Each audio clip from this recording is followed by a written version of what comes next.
Hello?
Hello?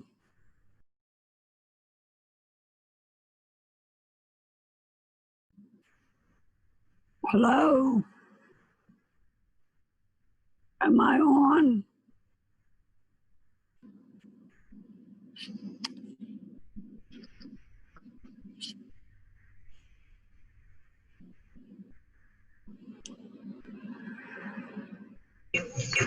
Hello, Hello? how are you? I'm good. Good. We can hear you. We were just muted for a few minutes. Oh, okay.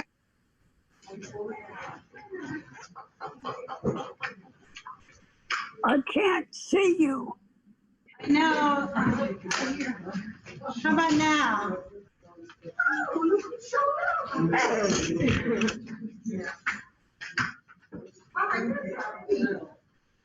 Do you want your video on or off? No. Oh, I'll be on, then I can see other people.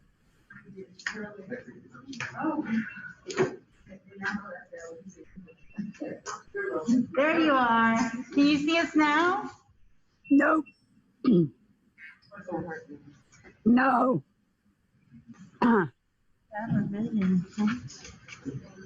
We're not sure. We can see you and we can see ourselves. Hi. Hi. When the arrow comes down, we'll find out what's wrong. Okay. I'm using my iPhone instead of my iPad. Is that a problem? When she connect with video, so that's how.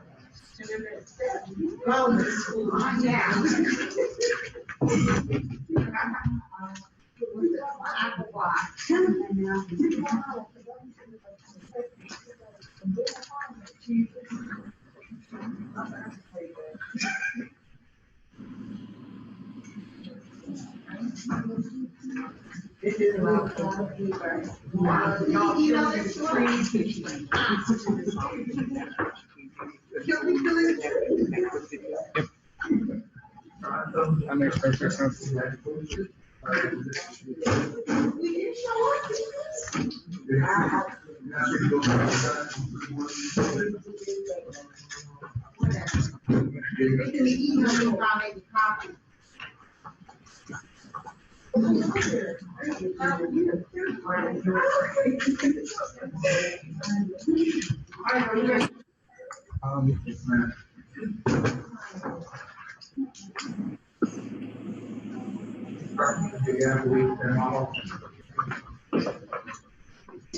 What was that all about?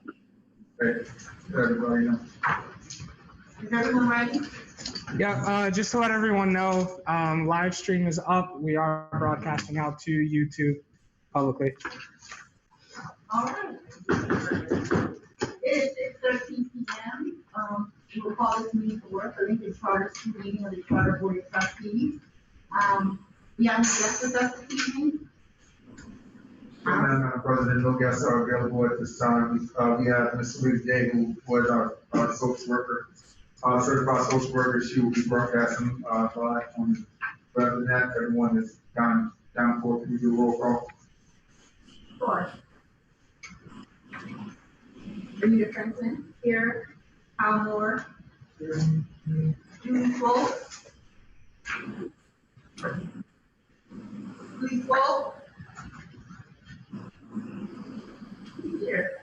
You see her. Ms. Swope, you have to confirm. Can you stay here? Yeah, I'm here. Here. And Marie Burgos. Here. Aquina Washington, I'm here. Do we have any public or staff comments this evening? Nobody on the live stream, Madam President, at this time. No public comment or at this time. Thank you. Thank you, Madam President. Okay, we're going to move along to agenda item. We're going to move on to our approvals. Madam President, may I please have the floor? Yes, ma'am. Madam President, before we go into the agenda items, we'll best go to our new business. We'll be able to explain some of the other agenda items.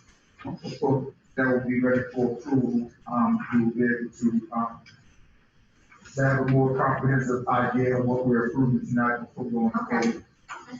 So we will make a change. We will skip over agenda item number 4. We'll move on to agenda item number 5, and then go back to agenda item number 4 once we're done number 5.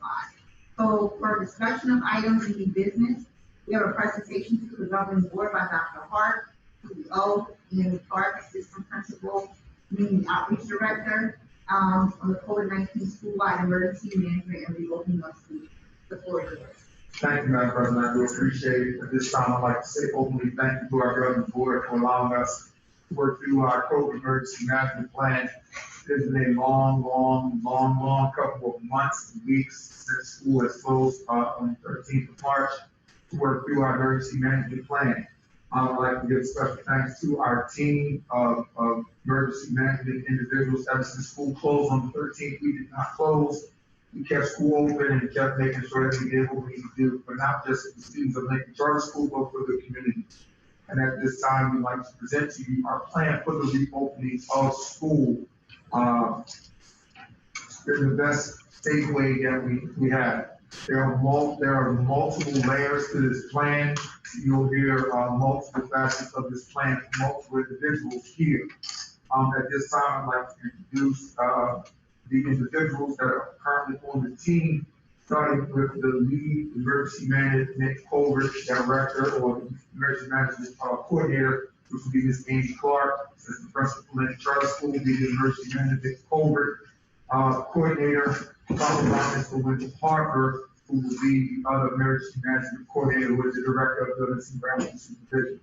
So at this time, I'd like to start with Ms. Clark, that will give you an overview of our COVID-19 school-wide emergency management plan, and then we will transition into the reopening of school plan, which will discuss those pieces. We will talk to you about the health and security things. Mr. Harper will talk to you about the different protocols and procedures that you may see. You see hand sanitizer dispensers all over, along with different signage that you'll see throughout the building that will assist us in ensuring that we meet the terms of the CDC, along with our local health department, and meeting the terms of PPE to as the emergency management plan. So at this time, I'll turn the floor to Assistant Principal Clark, the Director of COVID Management Plan. Clark.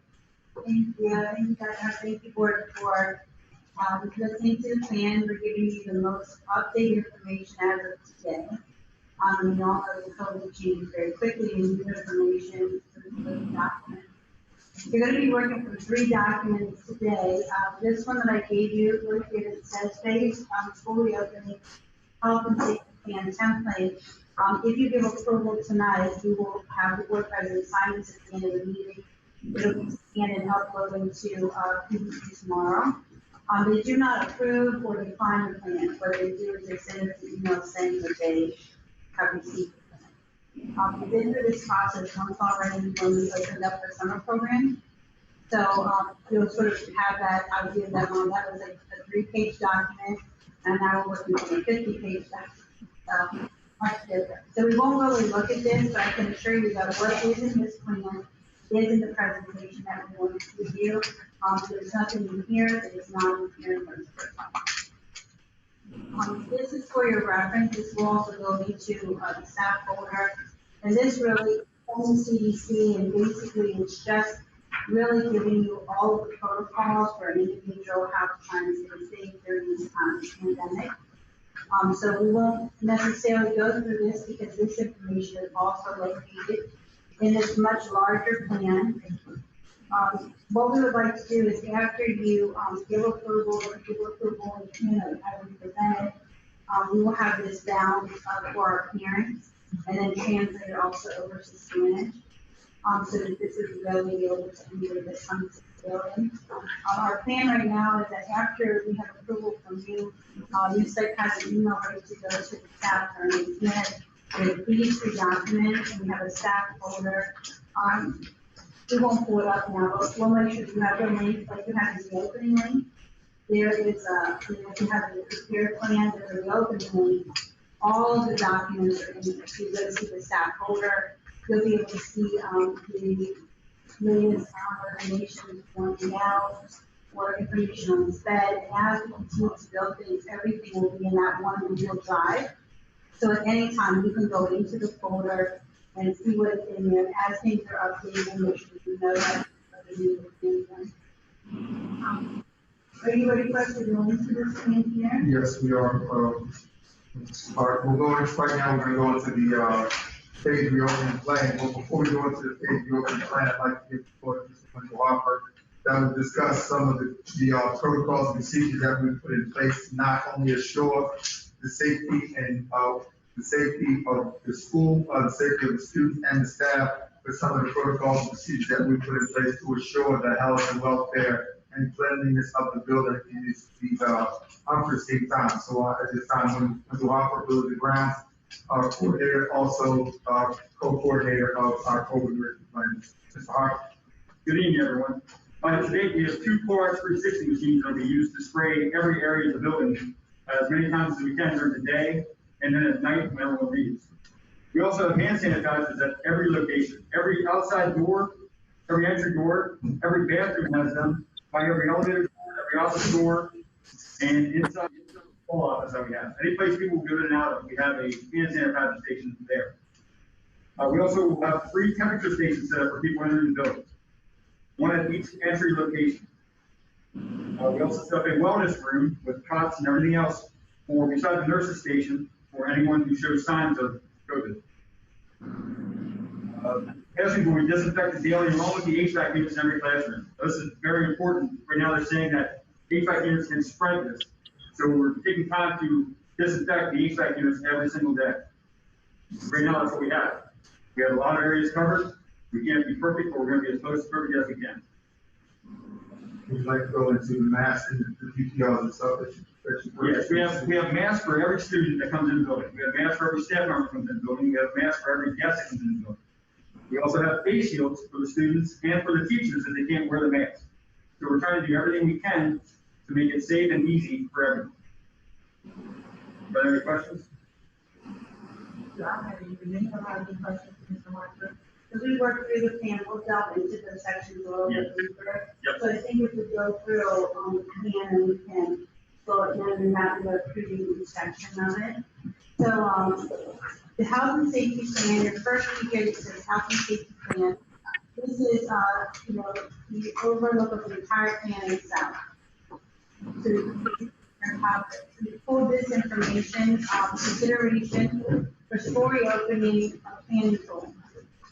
What happened is the CDC gave a very extensive document of around 15 pages, breaking the school down into the multiple divisions. What we did inside the folders you'll have access to, each member of the team had their own folder and had their own checklist of areas to complete. As they put in proof or pieces of evidence of that, they uploaded them right into the Google Drive. And so really it was a collaborative effort among the entire school. We'll get into the steering committee in a minute. So we really did weigh heavily on what the CDC produced. Mr. Carasquillo already has these documents up on the website, not the things that you need to approve, but just all of those additional resources, including the template.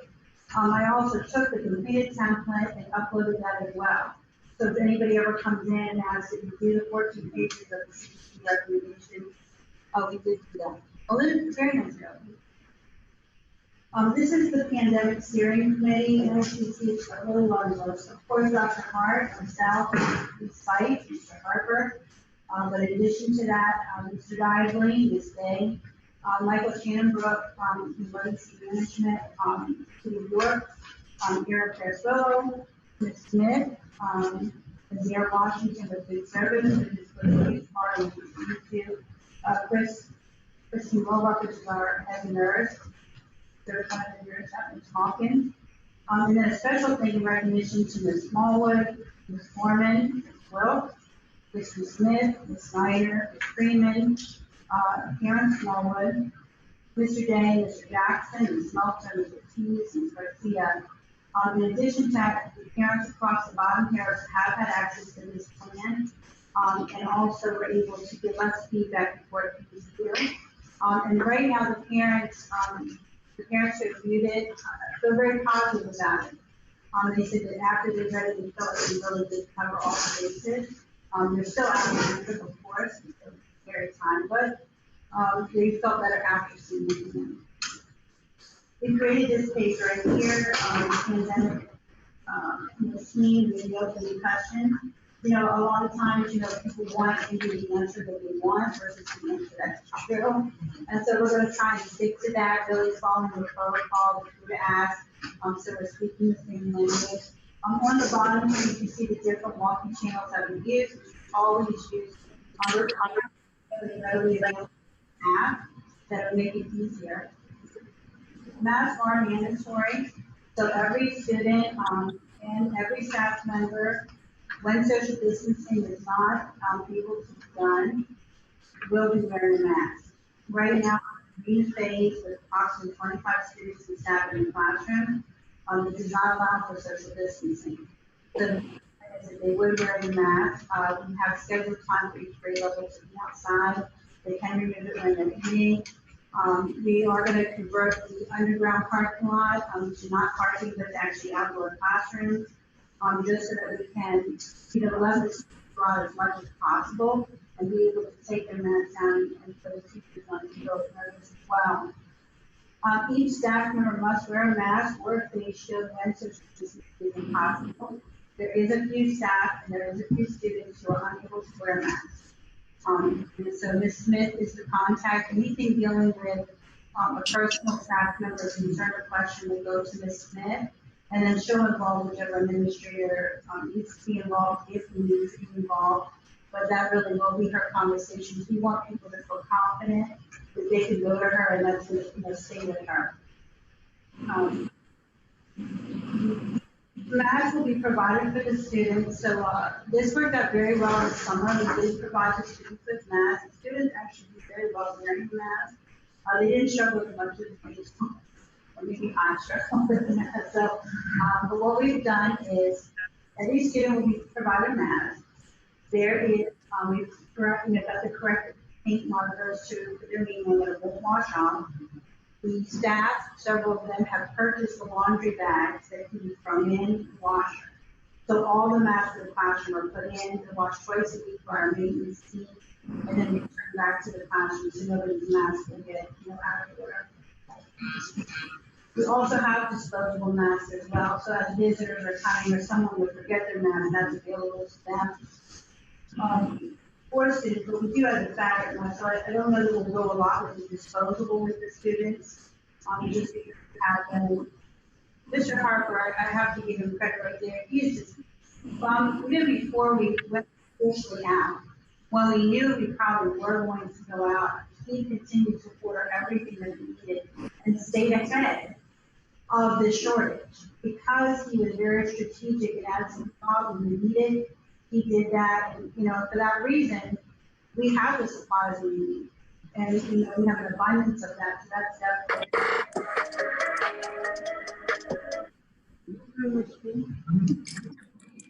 Like I said, the teachers will write the names of the students on the mask.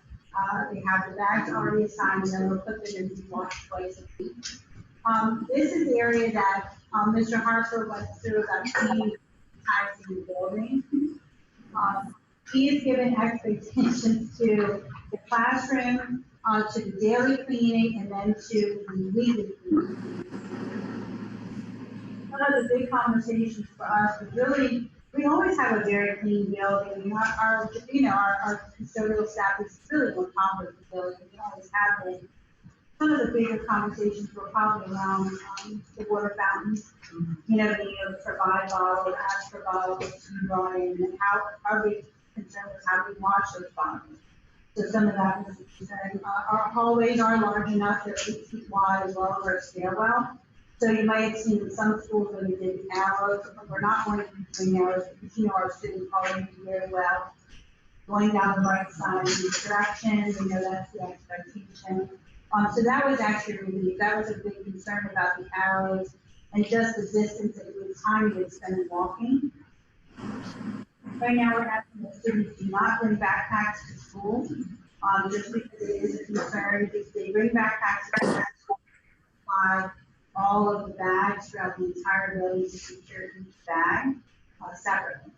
And so we just think that that's one thing they don't need. You know, we'll supply their materials here. No student will be without. If one student has crowns, all the students will have crowns. And we've always been good at doing that. Our office staff, I forget what they call it, they were keeping these for the classroom in a box or something, and they provide that. Oh, that's fun. The cleaning expectations, first of all, cleaning expectation, our teacher expectations, making sure the hand sanitizer in every room, we have automatic ones so the kids don't have to pump. So I think when we had the flu epidemic, we had to shut down, that taught us a lot about what we needed to go moving forward. To allow children to wipe their desks down, and we're gonna have a cleaning time in our schedule where children have a chance to not only wipe their desks down in particular areas, but also wipe down their computers to be able to add out the next day. So Mr. Hart can go through with the ionizer machine, be able to sanitize the whole room at the same time. So we do have Clorox wipes and different materials that you see. We put some on your table tonight, so children can actually have access to being able to be cleaned at any time and not have to actually teach for those materials. The cleaning is sanitized every day. The desk will be cleaned along with the doorknobs, spraying the door handles, taking children's temperatures in and out of the building. The children will have an entry door and an exit door only. This entry door and exit door will be the door that you come in and the door that you exit on, depending on your grade level, your grade level of site. You will also have a stairwell that you will assign to each door. Will have a stairwell where the students will enter the building and go to their classroom and exit the building through the same stairwell and exit the building. We're using that same type of stairwell. We will take temperatures of the students. Each teacher will be given a temperature gun. So the principal Clark stated this, Mr. Harper has a temperature gun for every teacher. So every teacher has their own temperature gun to be able to take temperature twice a day. So not only will we take the temperature of the students when they enter the building, we'll also take the temperature that the students exiting. So if there's a student that has a temperature on the way home, we'll be able to notify that parent and get out the door as well. Okay. We make the daily duties. His team is doing a great job of making sure that the building is clean, and that we'll have a monthly duty as the city HVAC, which will be an additional cost. Guys, that was something that we just found out the other day. That HVAC is now, they're saying that HVAC systems are circulating the code throughout the buildings, and this being a very large building, a big HVAC. Yes, there have due diligence to make sure that process stays clean. So there may be a time or a situation. I know we were trying to get air conditioning into the gymnasium, and that was the reason for changing the COVID room to the nurses' suite because the gymnasium did not have adequate air conditioning or heating that control to be able to control the temperature in the gymnasium. So that make their expectations. So classroom cleaning materials, making sure that we have buckets of wipes, have disinfected. in every classroom, hand sanitizer pumps at the classroom. Mr. Castillo is currently getting, sanitizing wipes for the computers, so you don't put a lot of juice on the computers to mess up the electronics of the computers. But make sure there's a can of spray in each, room. As we stated, thermometer will be assigned to each teacher. If the teachers need anything else, as we stated, we have not only the face shield, but the face mask for every teacher, every staff, every visitor coming within our building. There will be a process. No visitors will be allowed in the building at all unless they come through the front door. Then teachers are responsible for taking their own temperatures. She'll get into some of the statistics. If the teacher has a temperature of 100.4, must notify the administration, immediately report to the COVID room, and immediately exit the building to follow the various protocol procedures which we will go over with and next week, and we can present this to our Facebook page. So we stated what the governor had put forth, which was the green phase, yellow phase. What you're gonna see in the next couple of pages is, but in the back, you'll see that we've also considered the yellow and red phase, so that you'll be able to do the difference a little bit. So, we just thought that would be easier for you to both say, we did change it up twice. The big thing is today we had lunch with the new staff members, and you can see the schedule there.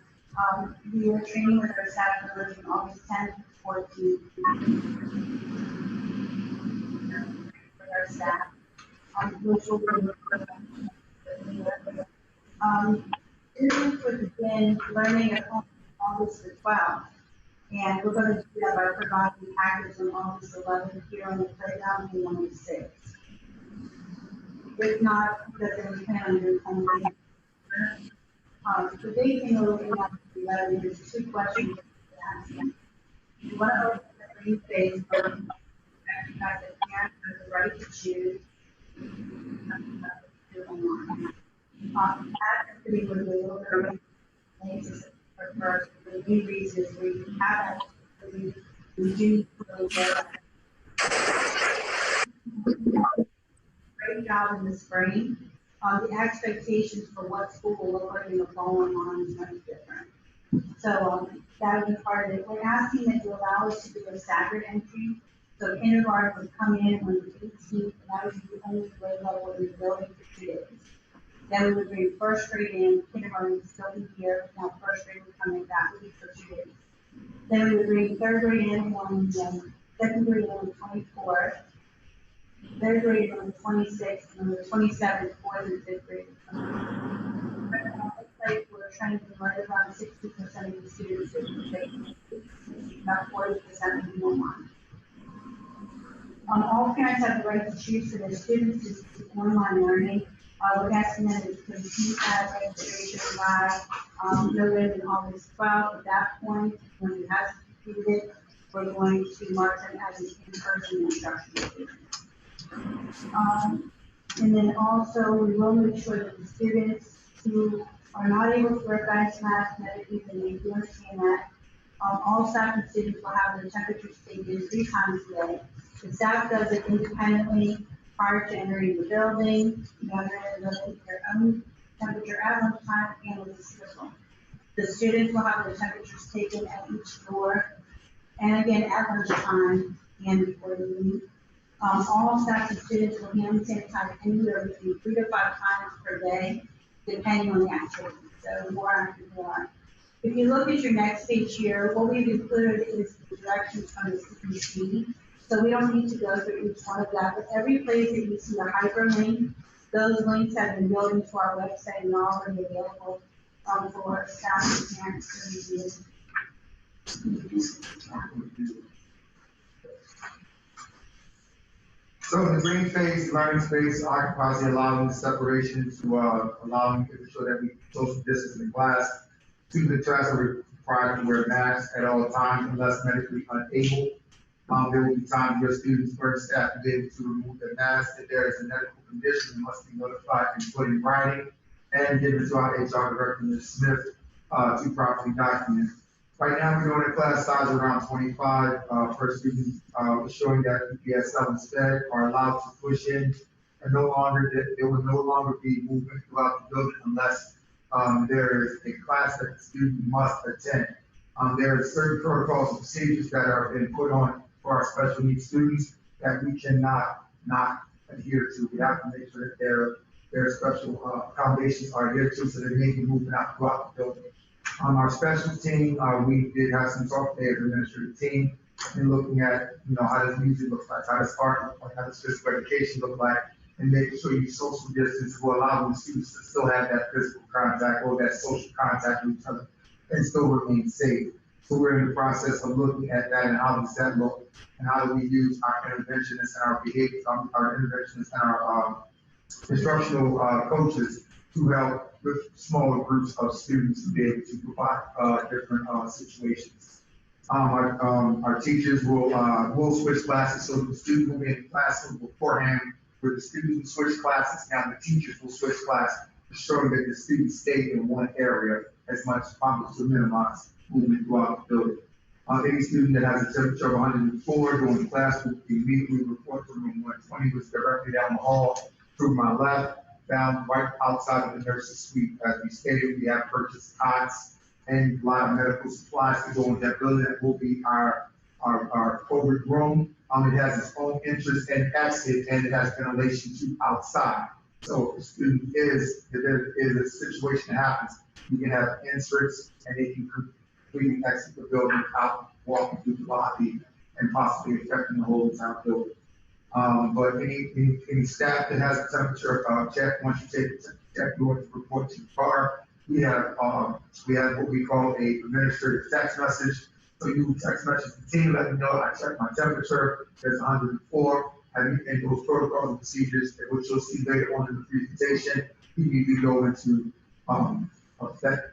So we really would like tonight for you guys to approve the green phase. For the schools to open in the green phase, that you see this team put a lot of effort and thought into the green phase. And at this time, I'll kick it back to our assistant site. Smith, Clark. The next page you have in your presentation refers specifically to specials. Our initial plan was to have our special teachers push into the classroom. We are going to have some additional dialogue on that. So there may be some procedural changes, but it wouldn't change the green phase. So I just want to be upfront about that, we'll be having some discussion about what's the best for the teachers and the students. And we were going to use in the yellow phase, those areas would not be available. So if we were in the yellow phase, every common area like the cafeteria, gym, music and art would actually be used to create a larger social distancing. However, since we're opening up in green, the specials may be able to have classes in their own rooms. And then the students would travel to that room, but they would rather not have the time. Specifics in all phases. All meals will be delivered and served in the classroom. Students will remain in the homeroom classroom and teachers will move to them. The cafeteria and gym, music, library, and other common areas will be utilized to spread students out and staff, and all instruction will be pushed into the homeroom. That may change after more discussion. All support services will be pushed in or pulled out depending on the student's needs. So whatever is written specifically for the child is what we have to adhere to. All students and staff are expected to wear face masks unless medically unable to, and all students and staff will have temperature taken several times per day prior to entering the school, prior to lunch, and prior to dismissal. All students and staff will have hands sanitizing a minimum of 5 times a day. Communication is key, and yet I feel like we have a great communication with them, yet our Spanish parents are telling us that we really have to be very effective. And we're willing to take any recommendations on that. So, right now our communication plan is that something's decided by the Lincoln Charter School. It is communicated in English and Spanish, and it is communicated on every day that we have. Cut some grass. Planners. You want to stay with him? We will. parents and our board that the school is open on every phase. That in green, we're on our traditional hours, which is under very important. In yellow, is the same. But even in red, the building is open. We show that about since March. But that would be the modified hours of 9 to 1. That gives us enough time to support parents, feed the community, which we have done, and just make sure that we're giving those wellness services that we all the time do. If anyone is in an emergency situation, they can call 911. If they're in need of resources, they should call 211 if we're not available. Communication continues. This just gives an overlook of who is on the communication team. Each person who's listed on the communication team has a different area that they communicate to. Mine would be social media. Ms. Meltzer, she communicates to transportation, the site. Ms. Smith communicates to staff. So that all happens, and Carol does the website, so that all happens at the exact same time. Yep, email still. All of that, email, social media, the distance learners, the distance learning instructors who communicate, the staff members will be responsible for creating schedules of office hours. So even though a student would be attending the charter school online, they would still have the same support that they should have as in the building. And that's what we really have been challenging our staff is to say, what does your job look like in the building? What does your job look like outside of the building? But the priority is that you must be touching students at all times. The point persons, each of us, I think, are pretty well versed in communication. So even if I had to send an email or just like kind of jump into my position to send communication, we're able to do that. In the green phase, what we're really asking the parents to do is that first off, we are open. We want the parents to come for support. A lot of the support that we've been able to give the parents over the last several months were really more with personal issues that they might have had. Some have attendant issues, some have fires, the things that they need support with. And so we were able to do that, we're going to do that. Parents, if they come, are required to have their temperature taken. In the green phase, they are required to wear a mask. And that can be provided to them, so if the parent shows up without a mask, we're not going to be like, you can come in. We have everything to provide them with that. They will be asked to use hand sanitizer before entering the building. We are going to encourage parents to call ahead to set appointments, just because in the red phase, it is a very long wait for parents outside, and we really want to avoid that. And you'll see that in the red phase, if we say to them, this really could be a problem, so we just want to be prepared that in a red phase, you're not coming into the building, but in green, you can come in the building with the protocol. Parents understand this is going to be a shift for us. The school begins at 8:15 in the morning. A lot of our parents do bring their students earlier. You'll see later in the presentation, we're trying to work that out. And then the office opens from 15 to 30 in the morning. But sometimes we get a lot of parents who want assistance. We've been going out and continue to do that, but you can get a very large line very quickly. And it doesn't always allow for the social distancing, so we're trying to encourage the parents to think about that. Parents understand that if a child becomes ill, they must be picked up within 1 hour of being notified. And our parents do pretty well with that, but unfortunately, some parents have to work. It takes them a little bit of time to get something on the list. And parents will supply multiple emergency numbers. We've always asked for that, but we're going to be more insistent on that and add more spaces. Linda, do you want to jump back into the arrival? Do you want to go through that section? Because it's long.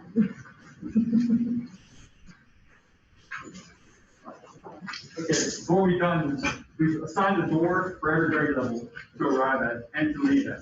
So they'll commit a certain door that they're assigned to, enter through the stairwell at that door, go to their classroom. At the end of the day, they'll leave through the exact same stairwell, the exact same door. All the parents will be notified of which doors they have, which way they come in, which way they go out. And we'll use that section every single day. And we'll continue that beyond the phases. So. Yes, we'll continue that for as long as we can. Yeah. The only reason won't be allowed on the playground for people. That's going to be a shift. Beforehand, we used to have a lot of kids on the playground because they get here early. Our bus and van transportation students will be right in the building. they will report to a particular area after their temperature is checked. Won't be allowed to build it at that time, but, and this is gonna be a shift to our culture because the kid was getting so entrenched on coming to the playground, playing on this playground equipment. You gotta think by 7:45, we got 30, 40 kids on the playground, and by 8 o'clock, it's 100, 300, 400 kids on the playground. So there has to be a shift where parents have to understand that your student will not be allowed on the playground before 8:15. And, we don't want to turn anyone away because the school authorities that we're responsible for the child when the child leaves the home until they arrive to school, until they return back to their homes. So we don't want to say, oh, look, you can't come in, but we have to have that same child. If not, we're going to have a bunch of kids on the playground and things of that sort. So we're going to shut the playground down until 8:15. No one will be allowed on the playground until 8:15. We'll be out there to support the students. And then once we open up the gates for students to come into the building, we'll have administrators and support staff at every room, every door to allow the students into the building. As we stated, there will be a grab-and-go breakfast, so every student will get breakfast at the end of the building, things of that sort. But there has to be a shift, and I know parents some parents are used to dropping kids off and going to work and things of that sort. We've changed car pickup. We've changed the process of car pickup where we used to drop off on King Street. Now we're dropping off here in the back, here, so that way parents can get to drop off. Mr. Hart, Mr. Dobby, they do and such a great job picking up kids out of the cafeteria, bringing them, things of that sort. So we changed a lot of our arrival, dismissal, where beforehand with car pickup, we call all the kids down to the cafeteria. Those students will be dismissed from the cafeteria. We're no longer doing that. As the car comes up, we will call you from class to class. We have what we call hallway monitors. We're doing every floor for talking. I need on front from 313. You go to 313, get on, come straight down, go straight to the car, and leave. So that's going to be a process. So it's going to be a shift of procedures, a shift of culture that we've been used to for 20 years. So that we have to change in order to keep safe not only our parents, but our students and our staff. So there's going to be a major shift for dismissal, for arrival, for clubs, and things of that sort. So we really want to make sure that we provide a comprehensive plan. That's why we're presenting this to you tonight. We could have given it to you a couple months ago, but as we stated, this plan has changed so many times and so many facets of it because there's been so many things from the CDC on down that's changed. So we've done a lot of thought process. There's a map in here. Go ahead. So before we move on, I want you to go specifically to the arrival and dismissal doors and for students. One thing we know is that if a parent demonstrates a hardship and there are parents who fall into that area of hardship, they have to have before and after care, at least before care, right? Because they have to go to work. So we do recognize that one intervention that we're going to do a couple of later in our partnership with the Libraries today. We're going to talk a little bit about that later. But they are offering spots. So the students who pass the spots we were able to use limited because they had to bring a bus to Lincoln and take the students. If they don't want to approve just why they would operate out here before not in school, that opens up a lot more spaces for parents. And it's more a voucher system, so it's income based, but it has higher income ability. The other thing is we do have this plan here that demonstrates if a parent can prove that there's a hardship, and there is some criteria that we use in the past to determine there is a hardship. The interventionists will actually start monitoring the doors at 7:35 a.m. and we'll be trained in how to take the temperature. We have the areas designated throughout the building. So this, we first started with the inclement weather, but really the more that we thought about it, there is going to be that hardship, and we have to take those students in. That it would be fair for us to make that shift. And bus children always have to come in because we don't determine what time they get here. It's by the home district determine what time they get picked up, and daycare centers are the same. So I just wanted to be aware that it's not going to be the situation where we're going to encourage the majority of parents who can, please do not bring your child to 8:15. The school year starts at 8:15. However, if there's a hardship, we'll work that out with that. I think you already went over the hallways and stairwells, they're existing, so we don't have to have one hallway going in one direction. But we will adhere to staying to the right. There are monitors. Mr. This is a beautiful map for us, which is great.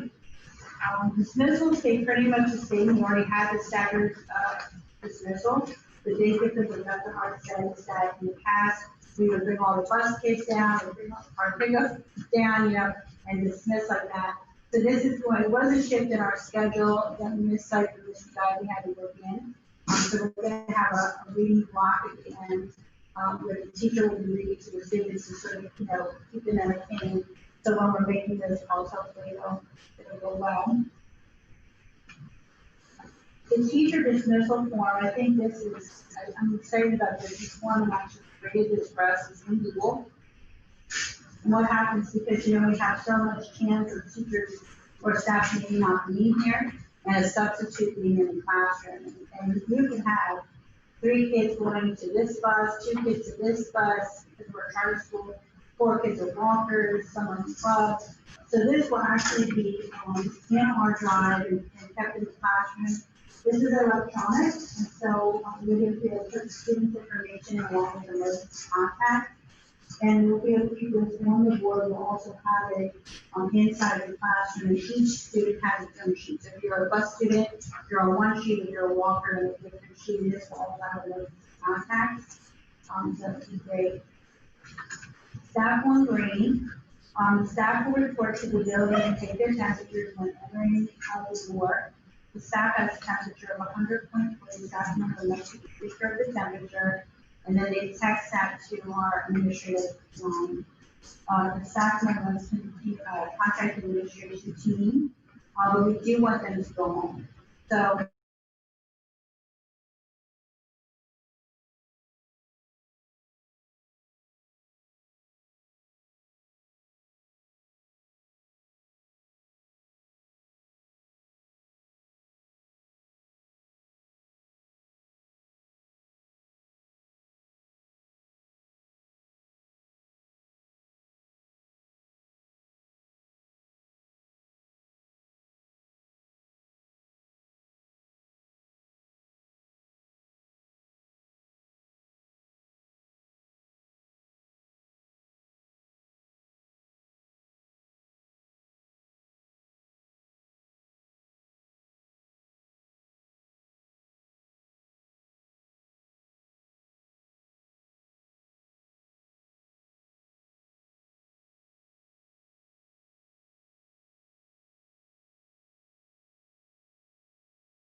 from the outside, what it is for that. Local child care agency. Like I said, we're trying to bring actually the services to the building. So we're looking at why this is slow, being in this location here, starting as soon as they return on August 18th when we start school. We're looking at Lots of Love to be done 459 with their after school program. The Y and Lots of Love cannot be in the same building at the same time because they're funded from the same agency. So one will always have to be campus A, and one will always have to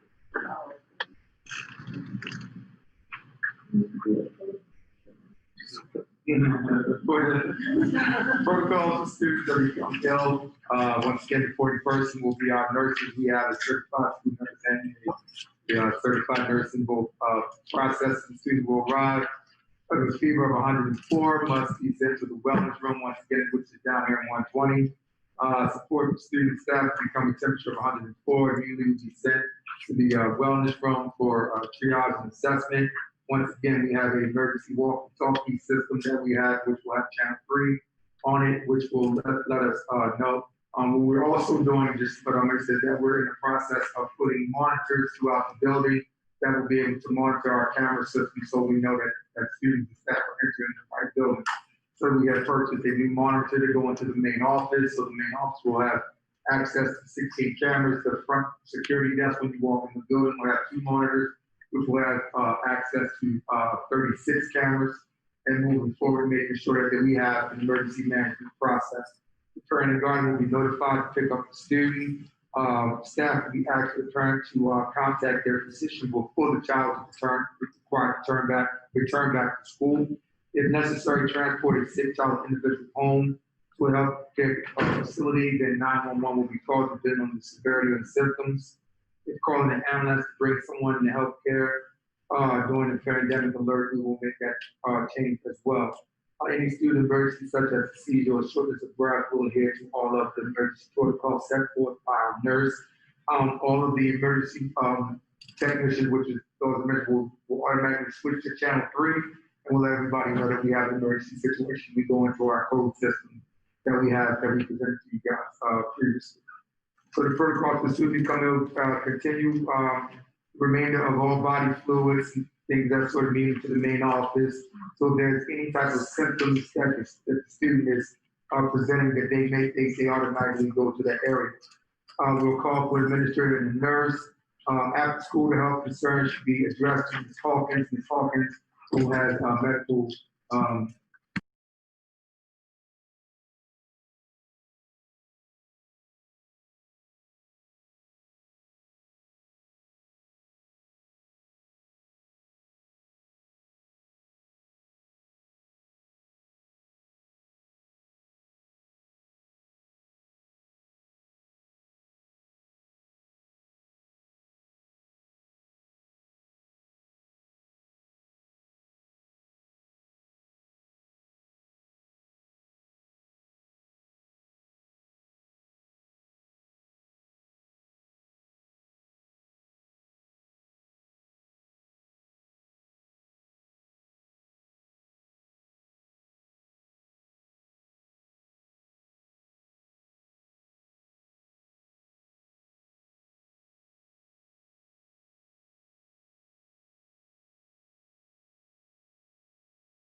be able to talk and do those things necessary.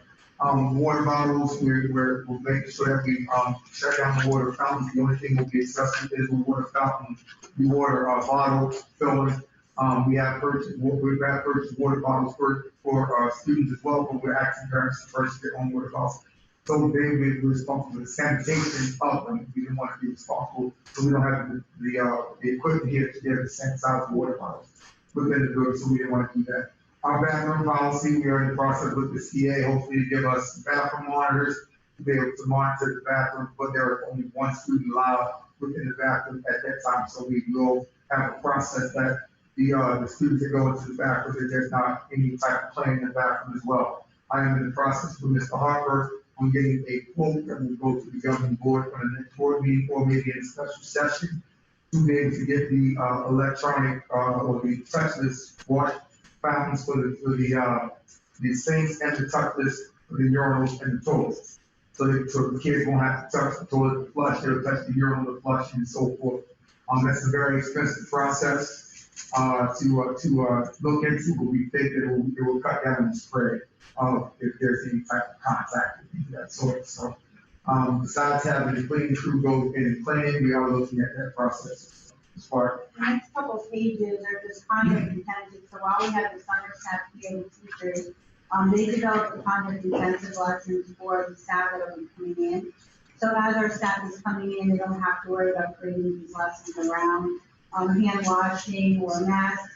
And that really worked out perfectly. We had the summer program, it gave us an opportunity to what worked well, what didn't.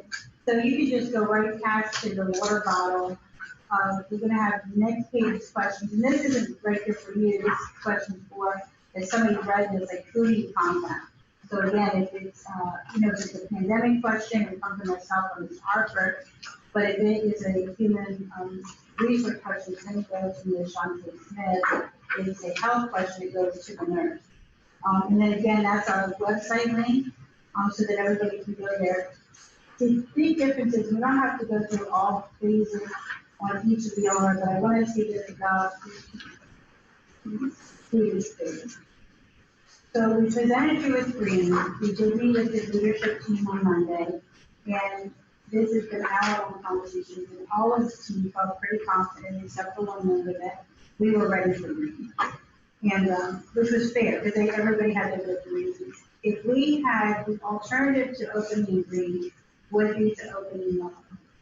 So right now, again, I think that we're gonna have about 40% of our students will be online, 60% will be in the building, and that has our students coming every day of the week, Monday through Friday. In a Yellow phase, what would have happened is the students with the last names A through J would attend Lincoln on day A. Students with the last name K through Z would understand day B. So you get down to a very low amount in each classroom. For social distancing, the plan, a Yellow plan is better for that reason, because you're able to social distance.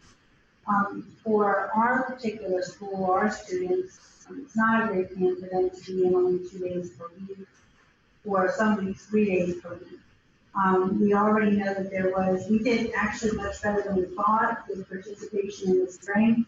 We doubled all of our grade levels were doubled what the state was, which was really impressive. And even in our fourth grade, we had 86% of the students participating daily, which was unheard of anywhere, not urban, not rural, not suburban. So, and that's because, information was put out and expected by the entire leadership team. We're going to call every parent twice a week. We're going to stay in contact and be available.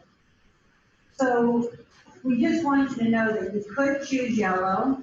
We're recommending Green, but the board does have the right to choose the Yellow plan, as well as you also have the right to go and tell us no, so we're going completely online, or we delay entry for whatever time we say. So right now we put our entry off 1 week. It should have been the 12th. It will be the 18th. We're recommending, and then it's a staggered entry. So all of these things are variables that you could choose, to choose differently than what we've recommended. And if you have it in every Yellow or red phase, just goes right through and tells you what does that mean. But that would be the big difference. Nothing changes for staff in Yellow, and a little changes for them in red, but not much, because the school has to remain open to some degree for children. You'll see differently, Reverend Board, in the process. A lot of the plans that you will see across the Commonwealth is a drastic difference between Yellow and red. The fact that we are dedicated to making sure that the school remains open no matter what phase we're in, because we are dedicated to our community and our students, and our special needs students need those different accommodations, and our students that are at risk. We're looking to open the building as much as possible, no matter where we are. We spent a lot of money on technology, as you'll see tonight, with our leasing agreement of the new iPad system. We spent a lot of money on infrastructure, trying to get internet to our parents that could not afford internet or did not have accessibility to the internet. There's bigger pipe, big pipe, which you'll hear tonight on our technology plan, to be able to provide this massive amount of technology that has to go out, because we're going to require that every teacher go live every day. So every teacher will be remote accessing out of the building every day going live. So a student that decides to stay home and the student that decides to come to school will be on the same path. So, but we have some requirements that we have in the process, as far as once you pick a pathway, you must stay there for the entire quarter, unless there's a case-by-case situation that we're talking about as an administrative team, that if a parent starts in-house and doesn't feel comfortable, then we will allow that parent to switch to the online program, but we don't want to hold somebody here in an environment that they don't feel safe. But as far as starting online, if we decide to start online, coming back in the building to a brick and mortar, we will not allow that switch until the fourth one has passed. So as Principal Clark said to you, you do have the right to switch to the different phases that we're in, and as we open it up for questions, please understand that we have looked at this plan 15 different ways to use it. Even as of today, we were still looking at this plan as an administrative team, going back and forth before we present it to you tonight. I have to give my administration team kudos, because as the CEO, I was pushing the button to get it done now. He kept saying, after a lot of argument, to be perfectly honest, if we touch it, we're gonna be doing it 15 different times. We might as well do the plan one time and get it out of the way.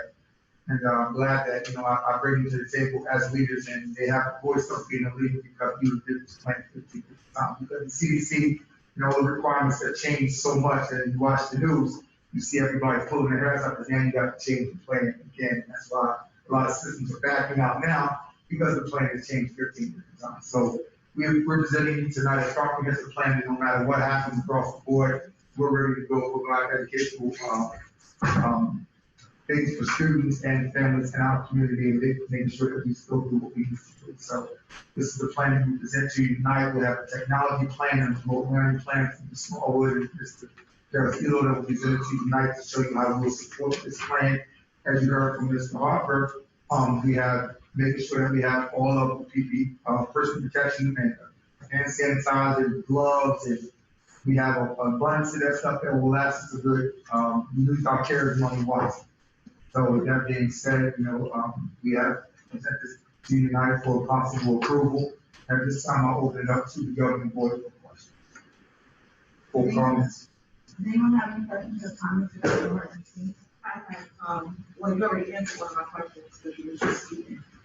So the first question, well, the question I have in regards to if someone tests positive, whether this is student or teacher, I get it, they go to 102 for safety protocol, but are you, if they're in that classroom, are you quarantining that class for 14 days, and or are you requiring them to get tested and return back with negative testing in order to be allowed back to class? That's where it really does change quite a bit. We have a recommendation of 2 to 5 days. So let's say that, and that's not for someone with a positive case, that's somebody with a fever. Right. So let's say that a student or teacher ends up with a fever of 100.4. That entire class is out of the learning environment for 2 to 5 days. Okay. So the whole class, so if we have a temperature that shows up, at lunch or at the end of the day, the entire class is moved to the wellness center. And this was the emergency management team thought we did an excellent job on the plan. The only thing that they said to us is that we weren't prepared for the number of what will look like COVID, even though it probably isn't COVID. So in October, when you have colds, flu, different symptoms, everything will look like COVID. And so that's the reason. They do not want schools to close the entire school. They really want you to close the classroom. And so when you're looking for that 2 to 5 days, if someone else has symptoms, and even though most people need for 14 days of results, if they know it's a teacher, if they know it's a child at a school, they're rushing them and getting them back in 2 days, not. Okay. For a question, and maybe I missed it. If they, not talking about symptoms and the next, if they test positive, child, what are you doing the rest of the children in that classroom or anything? All the children will be out. For 2 to 5 days. Yeah. So it's not that you have to quarantine, but the old CDC regulations were the 14 days. The new regs for the school is that class, you have to be out 2 to 5 days. 2 to 5 days depending on where it falls. So if it falls on a Friday, they count the weekend. So if it falls on a Monday, then you have to have that. So you have to be symptom free for 2 to 5 days before returning back to school, depending on where it falls. So they don't have to be tested, they just have to be symptom-free in case symptomatic can come back. To come back. Yeah, so it's not, and this is where we as superintendents and as administrators, we're asking for guidance because in one breath, one group is saying, well, you have to quarantine for 14 days. And one group saying, and 2 to 5 days, because that's the normal recommendation for the reopening of schools. If you look on everybody's plan, that's what it says.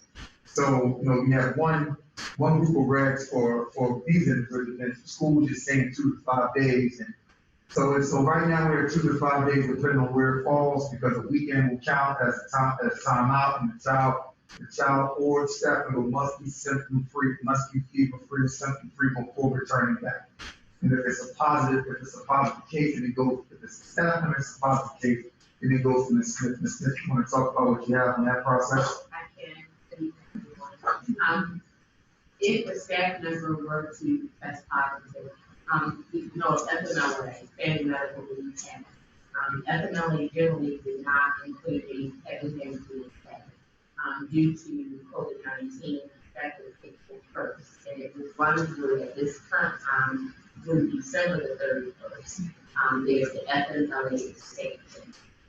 So there are a number of categories through the FMLA extension that would require employers to offer some provisions to staff. We are required, and we already have it posted in the staff mail, it will be on our website in the HR section. We will also be on the shared drive for staff to access other resources for them. But under the FMLA expansion, there are 6 different categories.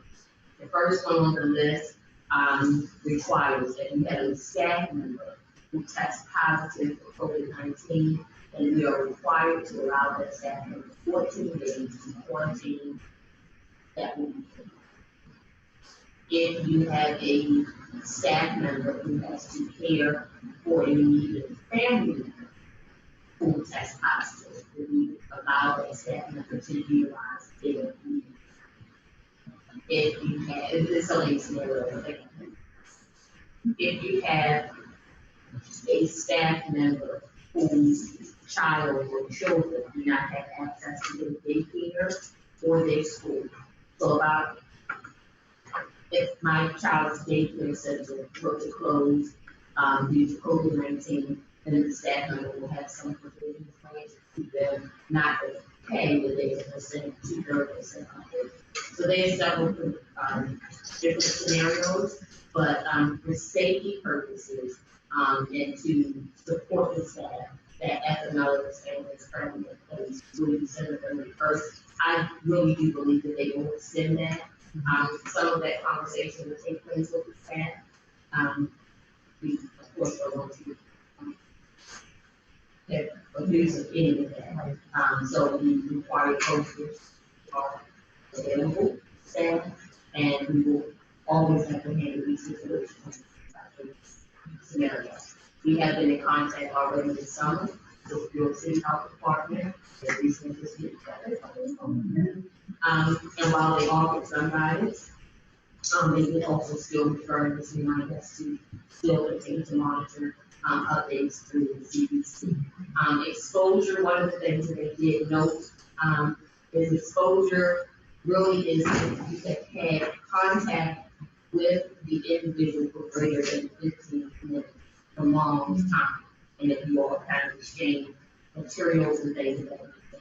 Just being in the building, not necessarily. So the recommendation for staff would be if you are symptom free and you happen to fit in the building, it doesn't mean the entire student would have to shut down. So what do you think? So the 3 to 5 for the students, we'll make sure that that class or that particular person is symptomatic free at that time. So as you see, from HR to administration to on down, we thought this thing out 5 to 6 ways, different scenarios. When you think about it, if you get 6 or 7 teachers out or with a fever, that can drastically change a whole building. 6 or 7 kids in different classrooms, that can drastically, you got 7 classes out, that can change a building. So, you know, we have some teachers that have some apprehension. So we may have to make some accommodations for some of our staff to feel comfortable coming back in the building. We'll deal with that on a case-by-case scenario, case-by-case situation. So, some of us, with underlying health issues, but we're here and we have to make those accommodations. So we're willing to do what it takes in order to provide educational services for our students and for our families and community. So we ask you tonight to approve us to open up on Green, for us to see how it works, but to give us the autonomy, myself as the autonomy as the CEO, to make a shift. And I will notify you of the shift if it needs to happen, if something gets out of hand. Or there's a situation that we need to call immediately to communicate that to you and our parents of the shift that we have. And we're starting out on Green, and sometimes what may sound good in theory may not be good in practice. So, but to give us the autonomy to work the plan and change the plan, but to communicate with you as our governing board of the changes and the things that we have in place to make sure that you stay abreast on what's happening on all phases, whether it be on green, yellow, go purple phase, and any other color you want to throw in there. So we're ready for it, and I think we're ready to go. Thank you very much. Any other questions? I don't have any questions. I have a comment. Thank you to the team. Thank you, Dr. Hartley, team of staff, who are working on the comprehensive plan, working to move forward at any phase of the year. And I do know that seniors are coming down often. Thank you guys for being steadfast in getting this done. Just, as Laura, I do want to say this, plan is, very, put together very well. You guys covered pretty much everything. Being on the board of Nathan College, I'm involved in discussions every week.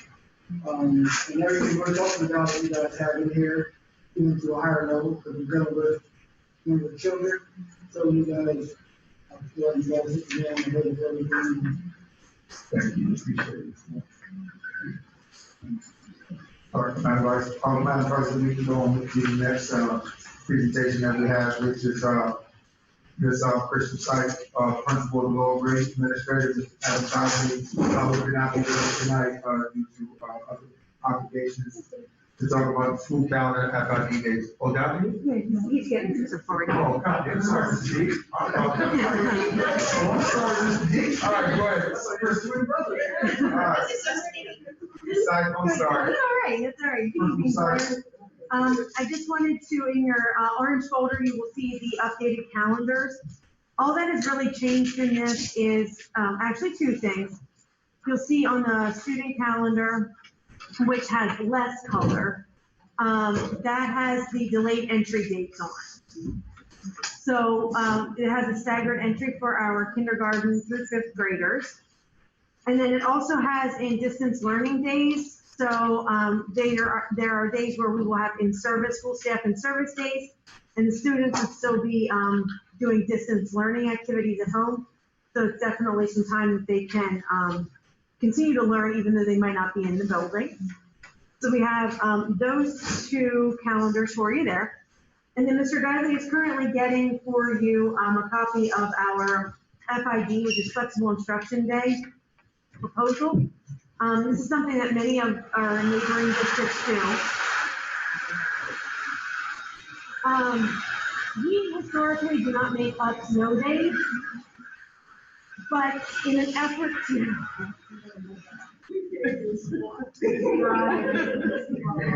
But we don't have nothing personal holidays. We're good.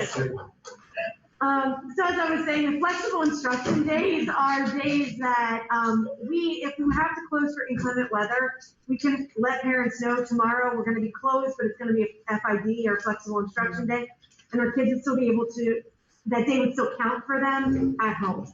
So instead of just being a snow day, it would count as a day of in-session learning for us.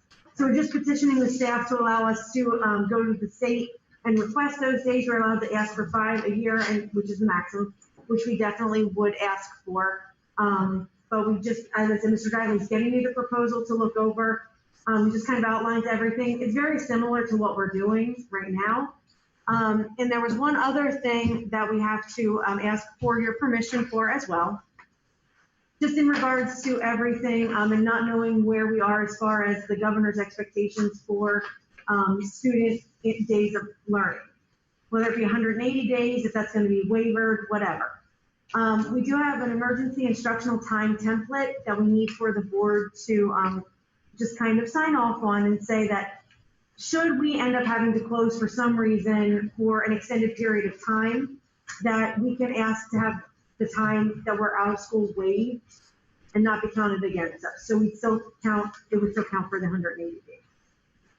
So we also have that. So it needs to be approved by the board this evening as well. I'm not sure if that was on the list or not, but that we'll ask for that to be taken care of as well. In the, notice in the charter, York City proposes for 200 days, so the county will have a switch for 200 days, so we have made that switch as a proposal. It's not a hill we're willing to die on, so it is a shift from the 192 days that we did propose before. So they did put that in the proposal for the charter. So we are still in negotiations with the New York City School District in reference to the amount of days that will be found in the charter. But since they proposed 200 days, we just went on and planned 200 days, so that way we have a calendar that we do not have to touch again if the negotiations go back and forth, but that's not something that will need to change. So they've done a great job making sure that instruction days can be counted no matter what. The thing is that there's certain protocols and procedures that must be adhered to because an online day and a snow day or emergency day where the school is shut down and teachers don't teach, there's a difference between the flexible instruction days and an online day in counting moving.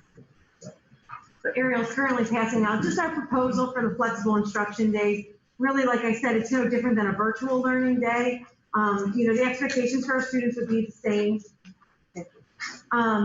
Nothing much changes. The school would still be open for lunches if we're able to, things like that. So it's just by petitioning the state, we wouldn't have, those days would still count for us and wouldn't have to be technically, made up. Even though historically we've never made them up.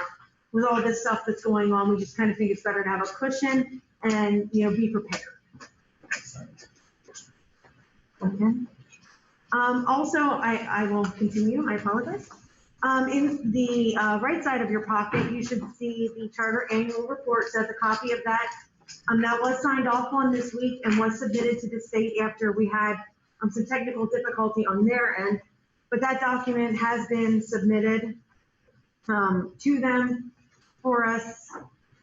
Just kind of an overview of what we did over the past year. And then it is. If you want me to do the conflict. Yeah, that's the conflict. No.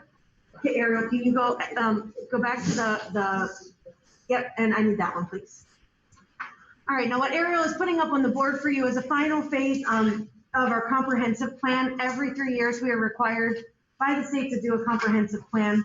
This kind of really, this year, it's a brand new format, the way this is laid out. It's under the whole predication of Ready, Set, Go. So you had to take in the Ready section, you're looking at, your assessments. What have you done already? Then you're kind of in the Set section, you're making a plan. And then Go is how you're going to implement that plan.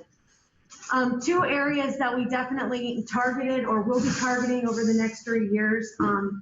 Historically, during our PSSA assessments, things like that, we have two subgroups that are not making adequate progress. They're making progress, but not as much as needs to be recognized by the state.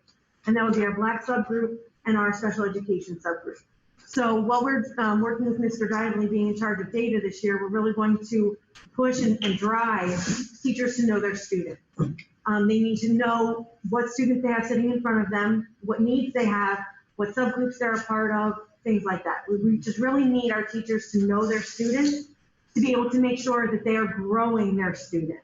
And it's not okay that, Mr. Moore's reading on level. Mr. Moore needs to be reading now above level. So we need to work with the people inside the building, the supports in the building, to be able to find a way to make Mr. Moore reading above, above his reading level, that type of thing. So if you look through here, this was put out there since I think we had it out at the end of June for public review.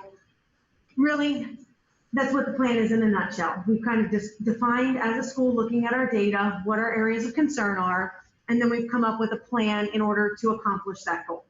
Inside of the comprehensive plan, Ariel, you'll go down a little bit right there where it says other required reports. There are several other reports that live inside of this document now, and that would be our induction plan for new teachers, which we're currently in the midst of with our new staff that we hired. This kind of breaks it down how we're going to train them and get them up to speed with teaching or education as a whole and how to work here at Lincoln. The professional development plan, which is our Act 48 plan, all teachers are required to accrue Act 48 hours. So right now what we're doing is in that section, kind of just planning out how are we determining what our teachers need and then how we're going to get what our teachers need. But academic standards and assessment requirements, just certain things that as a school we are required to do. Student services assurances, if students need SES services, ESL services, we're just assuring that we are providing those services to our students based on their individual needs. And then the gifted education plans assurances, we would implement, but we currently do not have any gifted students sitting within our building. But we have to, inside of, like I said, the comprehensive plan, all of these extra plans live, and we just kind of need, when we go up for that vote, you're approving all of these. This does need to be up to the state by the end of the month. So that's why we, I'm looking over the plan. I'm not sure how detailed you guys were able to look at it, but does anybody have any questions?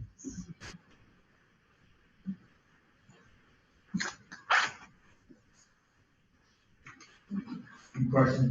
Not everybody at once. Okay, so yes, ma'am, Madam President. Can we go back to the instruction meeting? Yes, ma'am. I have a question about that. Were the students be given the time to take home? Yes, this would be done, like ideally, we would know that a storm was coming and we were 99% sure it was gonna happen because we know we had those, we're gonna have a big snowstorm and it passes. But in those cases, possibly even two, we might send the stuff home and say to parents, if we end up not being closed, just bring it back or just keep it for the next time.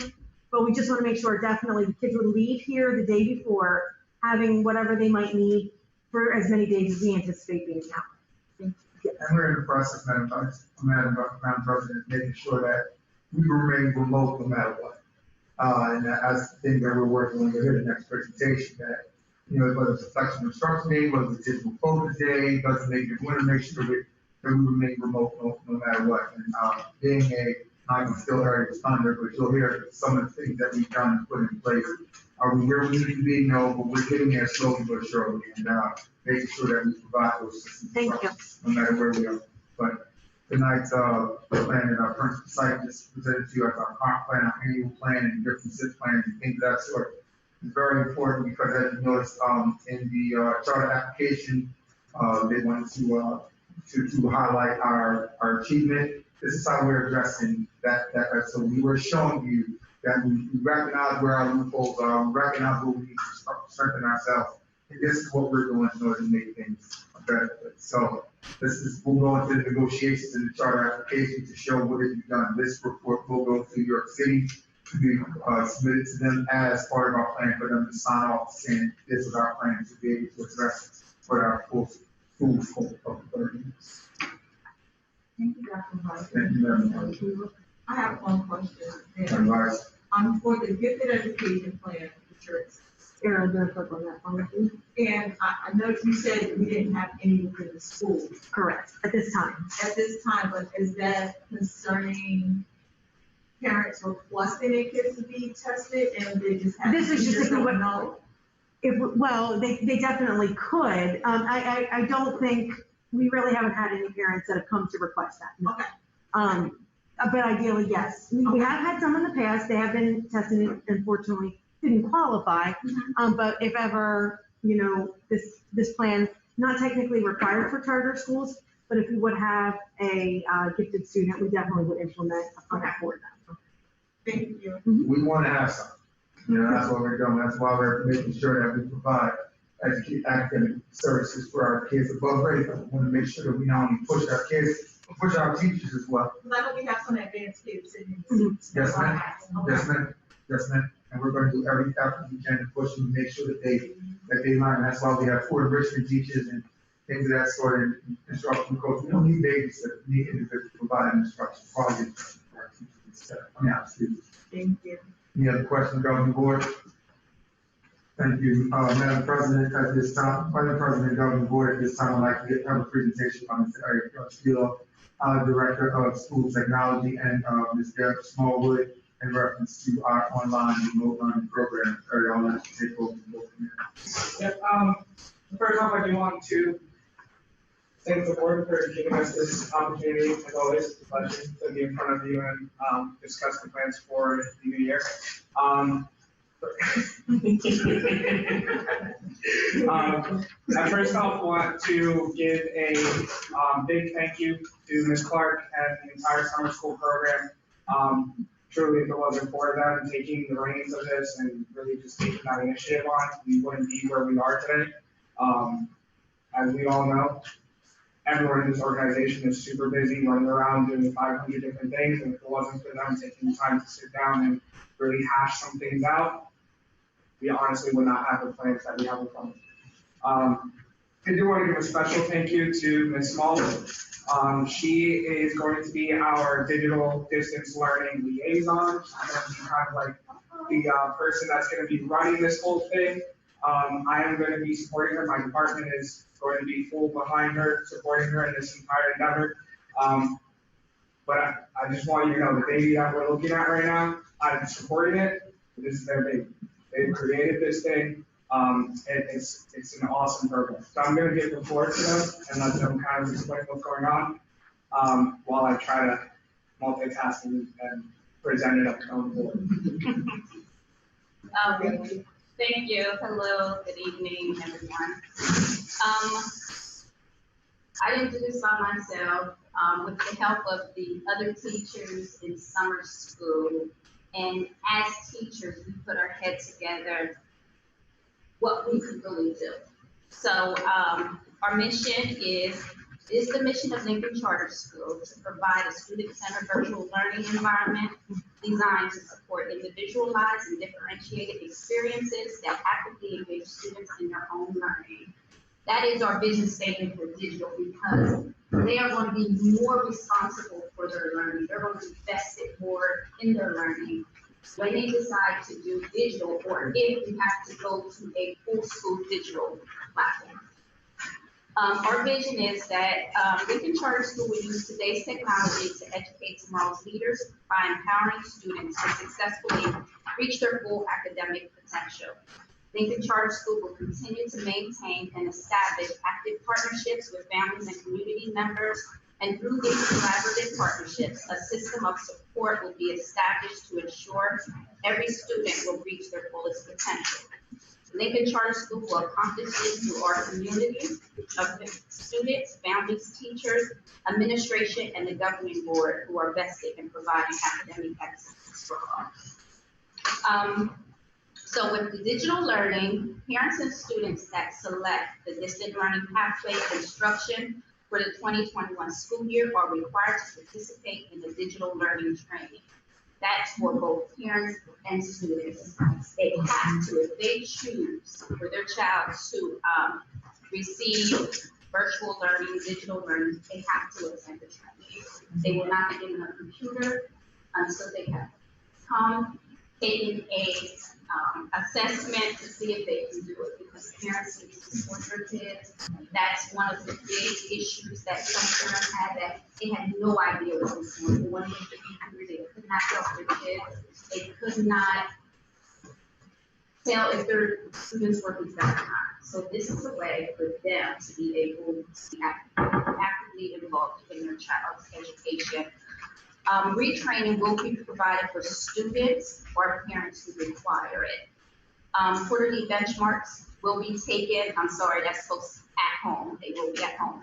Students will receive their computers upon successfully completing the digital learning training. Materials, so when you're at home, as was stated earlier, all students are going to be on the digital learning platform. So whatever the students in school are receiving, the students at home will also receive in real time. If they have any questions, they can participate in the instructions in real time. So parents don't have to say, I can't help them. That's okay, you don't have to.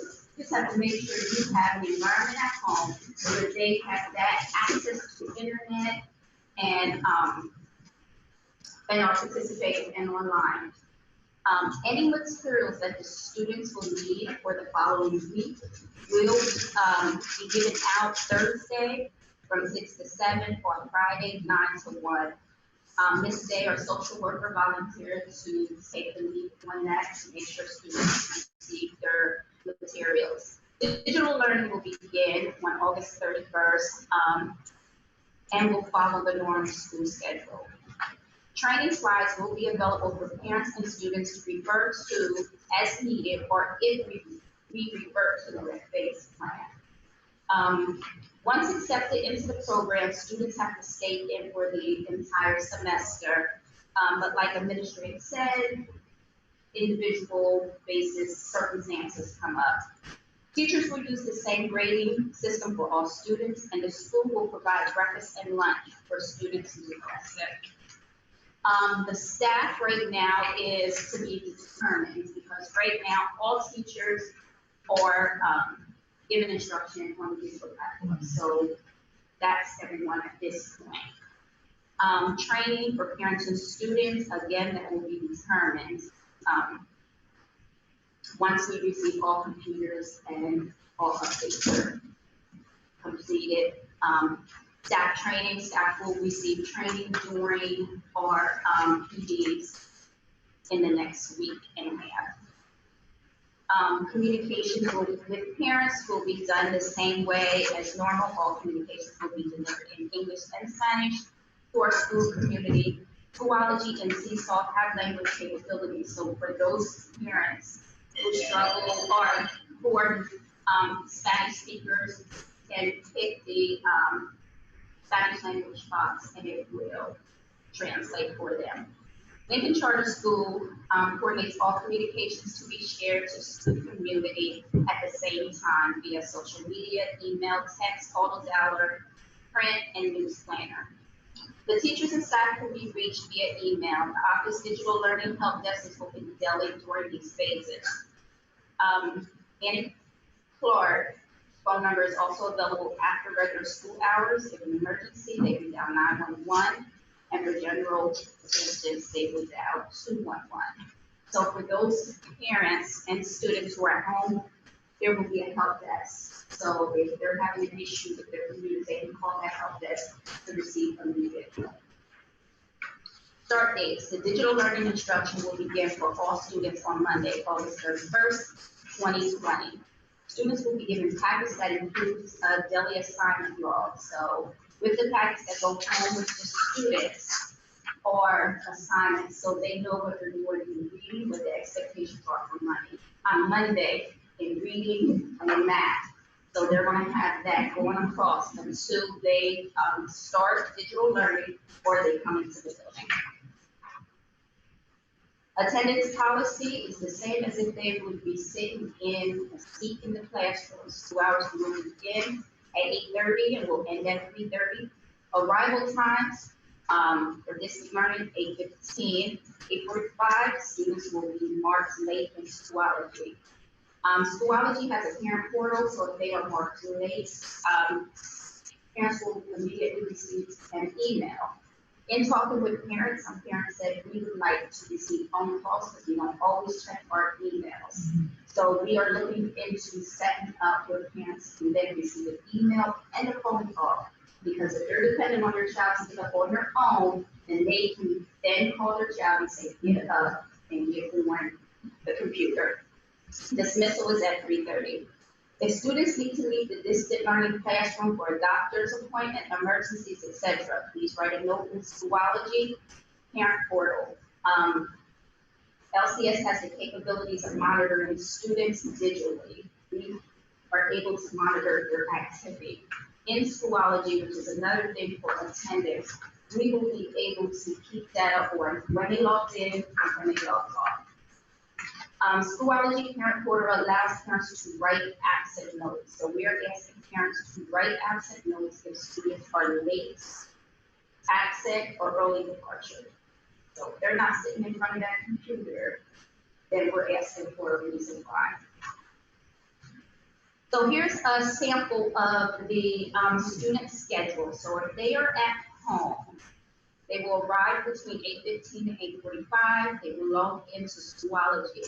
What will happen is every day, teachers are responsible for putting a code. It will be a different code every day, so students can't try and be slick and say, I'm going to log in and go back to sleep. No, you have to actually log in. That code is not going to be available until 8:15, and you have to 8:45 to log in and do the morning work. We have found during our distance learning last year that students are doing work 3 o'clock in the morning. They will call a teacher and email a teacher at 12 o'clock at night when they were doing the work and they ask questions. So that's why we are saying, no, you have to be on during school hours. ELA, I'm sorry. And teachers were answering them, no. The teachers were responding. If they were up, they were responding. He'll be up. It's fine. So what will happen is teachers will give direct instruction for the students. So then they will have practice, they will be given breaks, they will have centers and supports. So in a perfect world, our goal is for those students who receive supports. If they're a tier 3 student who receive supports, the instructional specialists will be able to do a pull-out group in Zoom for those students who need that extra support during the center time. So they will still receive direct instruction, and then they will also receive supports in a breakout session. So when they're done in that breakout session, then they will come back into the classroom. Not saying that they're always actively engaged, but they will be doing work. If you have any questions, they can receive immediate help. That's why they will stay on that Zoom call to receive any help that they need from the teacher. Then we take a lot of that pressure off of the parents. I don't know how to do this. I don't know what the expectations are. That's what we are here for, and that's why we are going to use Zoom. Then they will have social studies, lunch, science, math, any specials. They will Zoom into our specials. Any materials that's for art, they will receive that from before, so they will be able to participate in specials as if they were in the classroom. So the goal is for them not to miss anything. Whatever's happening in school is going to happen there. Our goal is if they are acting up in that Zoom, we're going to email Ms. Hawkins, I need you to join this Zoom meeting, and then she will pull that student out into a separate breakout room and talk to them individually off of the Zoom. If that doesn't help, she's going to do home visits.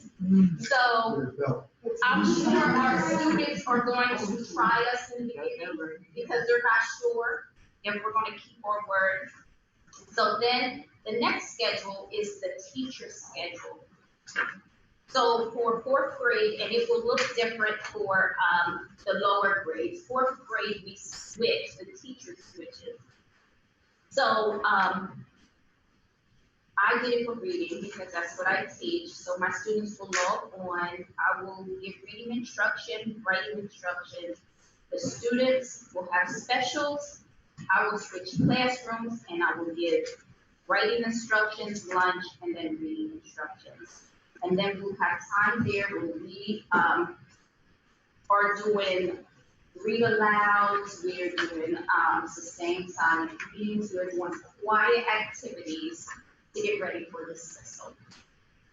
Any questions so far? Yes, I just have one question.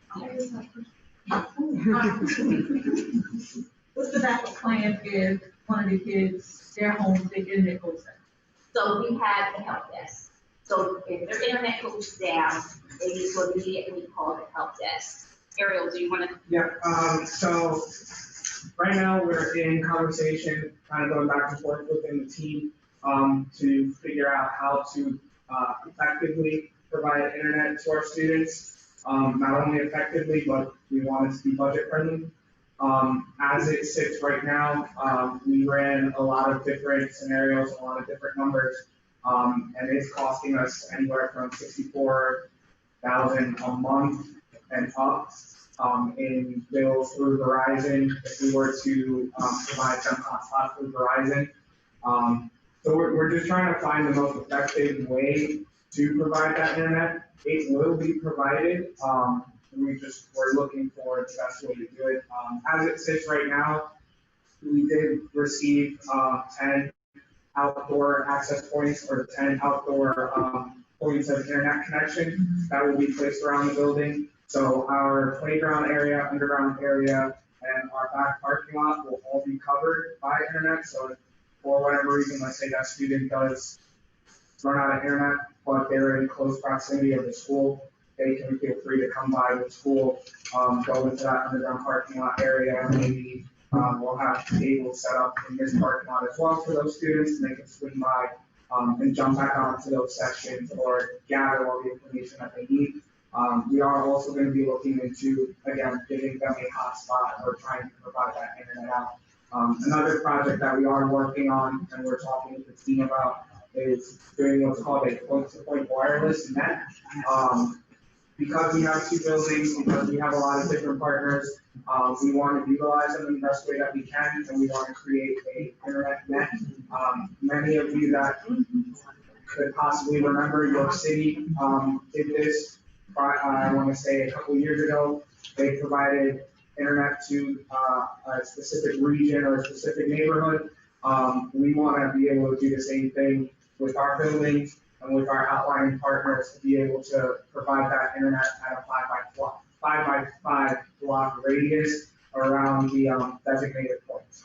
So as of right now, what we're going to do is we're going to build Lincoln as point 1 and the new building as point 2. As we gather more partners and we talk about pricing with different partners, we're going to try and build it out so that way we can create a overall net on New York City, so that way we can provide that internet out to our students that are within the system.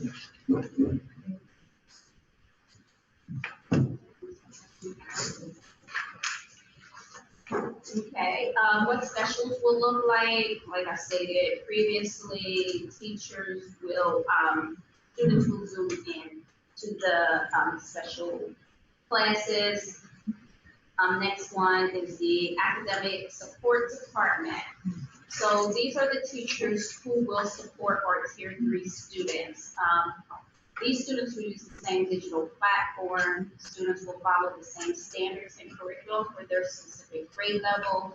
The academic support team will support teachers to ensure that students receive modifications and differentiation instruction to support students' continued academic growth.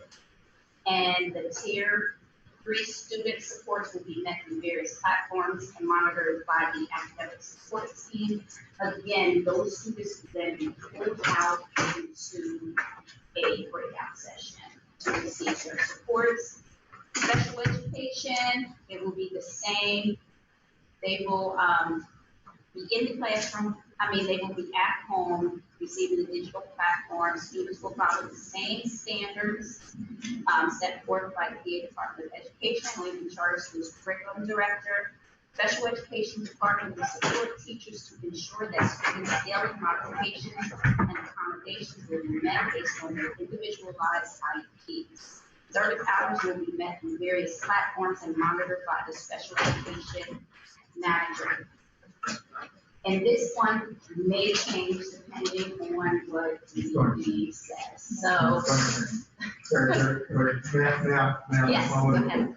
What's happening with the special education process is that the PDE is not recognizing the online program as implementation of comprehensive hours for the IEP and 504. So, you know, so any type of accommodation that you have in an IEP or 504 plan, they are now recognizing online platform as accommodations of those district hours. So it's gonna be, you might have a special, if a parent is saying, my child can't come to school, and I'm not telling my child to go to school, you still have to provide those services, but then you don't want as the district of record, you don't want us to get any type of sanction because we're not meeting the terms of the IEP if the parent chooses not to send the child. So we still have to provide online programming to show due diligence that we've done everything we can to meet the terms of the IEP. As Ms. Smallwood said, you know, that may change where we may have to tell a parent, Mom, I'm sorry, we have to send your child because we are obligated to have that child's IEP, you know, recognized and then take the parent through all types of proceedings and things of that sort because it's gonna get messy. It's gonna get messy. I do anticipate a lot of litigation coming down on this process from BDE, from the state, from the federal government on how to reach these services for our special needs students. But we do have an online platform. We do have a fully staffed special ed team that's ready to provide those services. It may be that at some point we have to come to the governing board to approve additional compensation for teachers to do actual in-home visits or in-home delivery of instruction. We had to go to the home to be able to provide the instruction for these students. And that's asking a lot. It's asking a lot for a teacher to be able to go into someone's home to provide services. They have a caseload of 25 kids and they have to go to 25 homes. And you understand that the hours are daily. It's not like you have a group of hours weekly. Those hours are daily. So since those hours are daily, those hours must be comprehensive throughout. So that being said, we're going to do what's best. And we're going to think do what's best to do what we can for our special needs students. Small. Our English as a second language department will also meet the needs of our ESL students. They will also be use the digital platform. They will follow the same standards and curriculum. The ESL department will support classroom teachers by recommending instructional strategies that will meet the needs of the ESL students to help their knowledge in the English language. ESL student supports will be met in various platforms and monitored by the ESL department. Again, they will be pulled. You can't take them out of the classroom. They will be pulled into breakout sessions. Any questions with the supports? Students' expectations. So any student who, student or parent who opts out for the digital platform, students are expected to be logged on and present by 8:45. They are required to read any morning messages, emails, and complete any morning activities. They should be dressed in required LCS uniform. Parents should provide students with a quiet environment conducive to learning. A note there for parents is to be mindful of background that may be seen in the screen. I put that there because some parents said they've seen different things in the background and they would do individual Zooms or we would have Zoom meetings with parents and administration.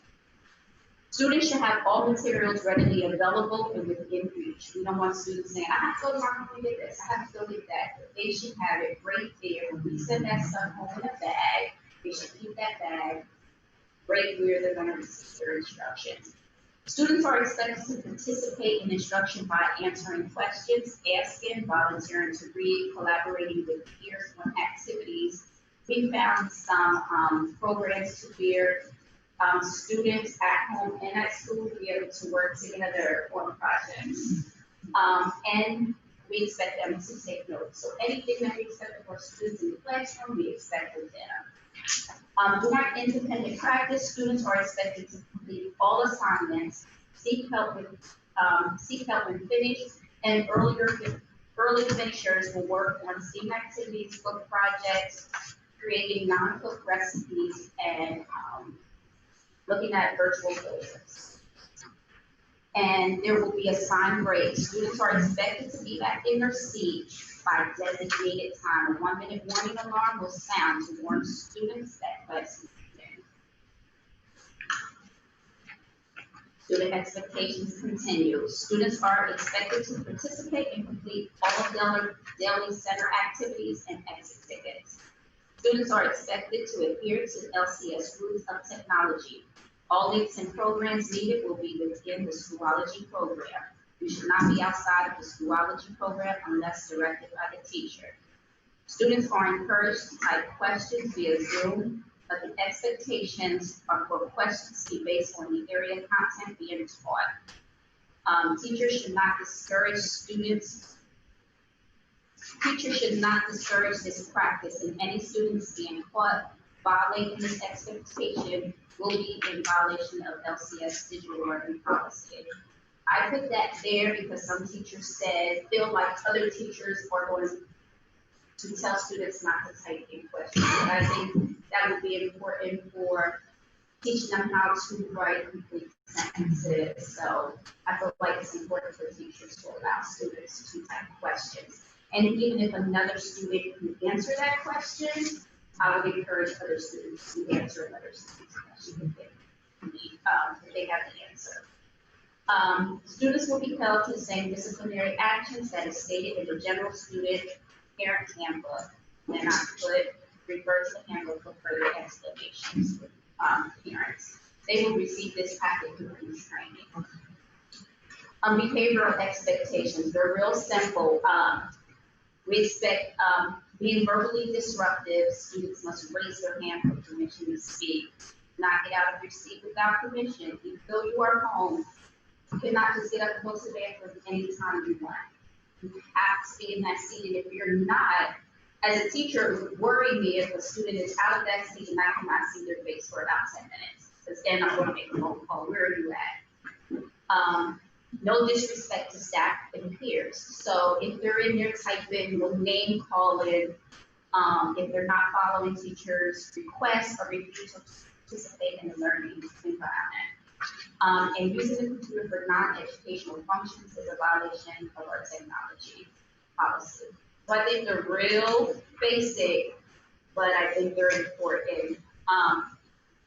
The schedule for the yellow phase follows along with the red phase. If we go on, I'm sorry, let me go back. Yellow phase is a day. So no matter what, the teachers will be online. So I feel like this platform is a great way to prevent students from missing any instruction. Because if we're in schools tomorrow and they say at 12 o'clock we have to shut everything down, then Monday morning we're up and running, we're ready to go. Because teachers are used to doing this, students are used to doing this, so they're not missing anything. And then would be the schedule in the red phase. Any questions about schedules?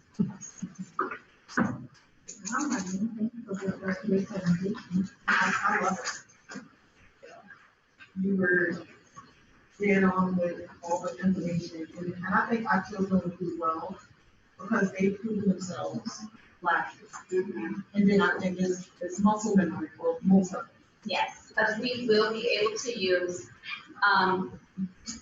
the lower grades use Seesaw, the upper grades use Google Classroom. We still will be able to use those platforms within Schoology. So they're familiar with it. Once they log on to Schoology, it's going to be very familiar to them. Them using the Google Forms and then using Seesaw.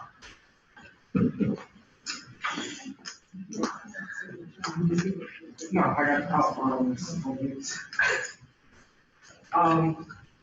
So just touching upon the digital learning platform, one of the ways that teachers are going to be broadcasting into Schoology is we're going to be giving and providing a intensive Zoom training to all of our staff members, so they become familiar with breakout sessions, they become familiar with how to raise your hand. We're going to do the same intensive training to parents and students when they come into the building to receive their devices as well. With the Zoom links on Seesaw, what we're going to, or seasonal Schoology, what we're going to be providing is every classroom and designated area is going to be providing an iPad with a tripod set. So that way we can broadcast both the board to the students as well as, for example, we're actually doing right now, as well as the classroom environment. So that way the students will be able to look at the board and also they will be able to stay into the classroom. So it kind of just, like Ms. Smallwood said, it ensures that the student is within the instructional environment, but not having to physically be there. We don't want them to miss a beat. So we are doing that. We are also, and this is another good news item, we finally finalized that leasing agreement with iPads. We are officially, come September, going to be a 2-to-1 program. So not only will we have a laptop for every student, we will have a laptop and iPad device for every student. Come September, once we receive these devices, students will no longer be using their laptop to go back and forth. They will be using their iPad to go back and forth. Now, the reason that it was in September, as we were gathering information and talking to different vendors, we saw that there was a great demand for iPad devices, so we were actually very lucky to be able to get them at that earliest convenience. We have reached out to several other vendors, and it looks like they are on expected waits till like the end of the year to receive devices. So we lucked out. But we are going to be getting the iPad devices. They are going to have cases with little handles on them. They'll be rugged cases, and there will be a stylus to go with them as well. They will be outfitted with both Seesaw and Schoology applications, as well as other applications that either our support staff, our academic staff, our curriculum director, and our building level administrators decide to put on the devices for those students. There is one app in particular that's going to be used called GoodNotes. And what this app allows them to do is take their assignments from Schoology, place them into GoodNotes, use their stylus to write on the document, and send it right back into Schoology. So that way, again, they still get that feel of, okay, like we write on the textbook, like we write on the piece of paper. But in front of you, what we wanted to do, and again, I want to give a big thank you to Ms. Wilkes. Ms. Wilkes took this policy. She loves writing policies. I love her because she loves writing policies. And she ran with this. She created the student remote learning program policy. And the rest of the policies within here were created by a lot of other individual staff members that kind of came together and we got this all made. So this is actually going to be provided to parents when they come in to talk about the finalization of the digital program. I believe that's Tuesday outside. This is also going to be a document that they're going to have to sign when they finally finalize the opting out to go to the digital program. So these are all going to be the list of the policies and procedures in place. It's the manual. The first page of this document or of this manual is talking about the digital focused student remote learning program. As Mr. Hart has stated several times, we have already been planning this since day one. Since he started thinking about things, since we bought these boards and really just started delving into instruction, this is something that was in the making.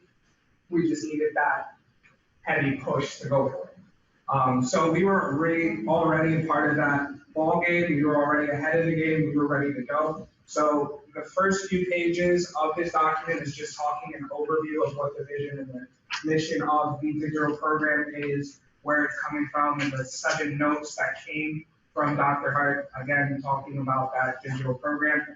The next policy that pops up is the computer acceptable use policy. This is the policy that, again, all of this will be translated as well. But this is the policy that will outline what is acceptable on the device, all the different infractions if a student were to do something incorrect. And it also talks a little bit about what is a phishing email, how to prevent yourself from phishing emails as well, and just different definitions and security policies within there. The next policy after that is the sanitization and asset management protocol. So one of the newest things that we did with with our STEM department, and we sat down with our STEM department, and we really just talked to them about how can we sanitize the materials that they're using in STEM.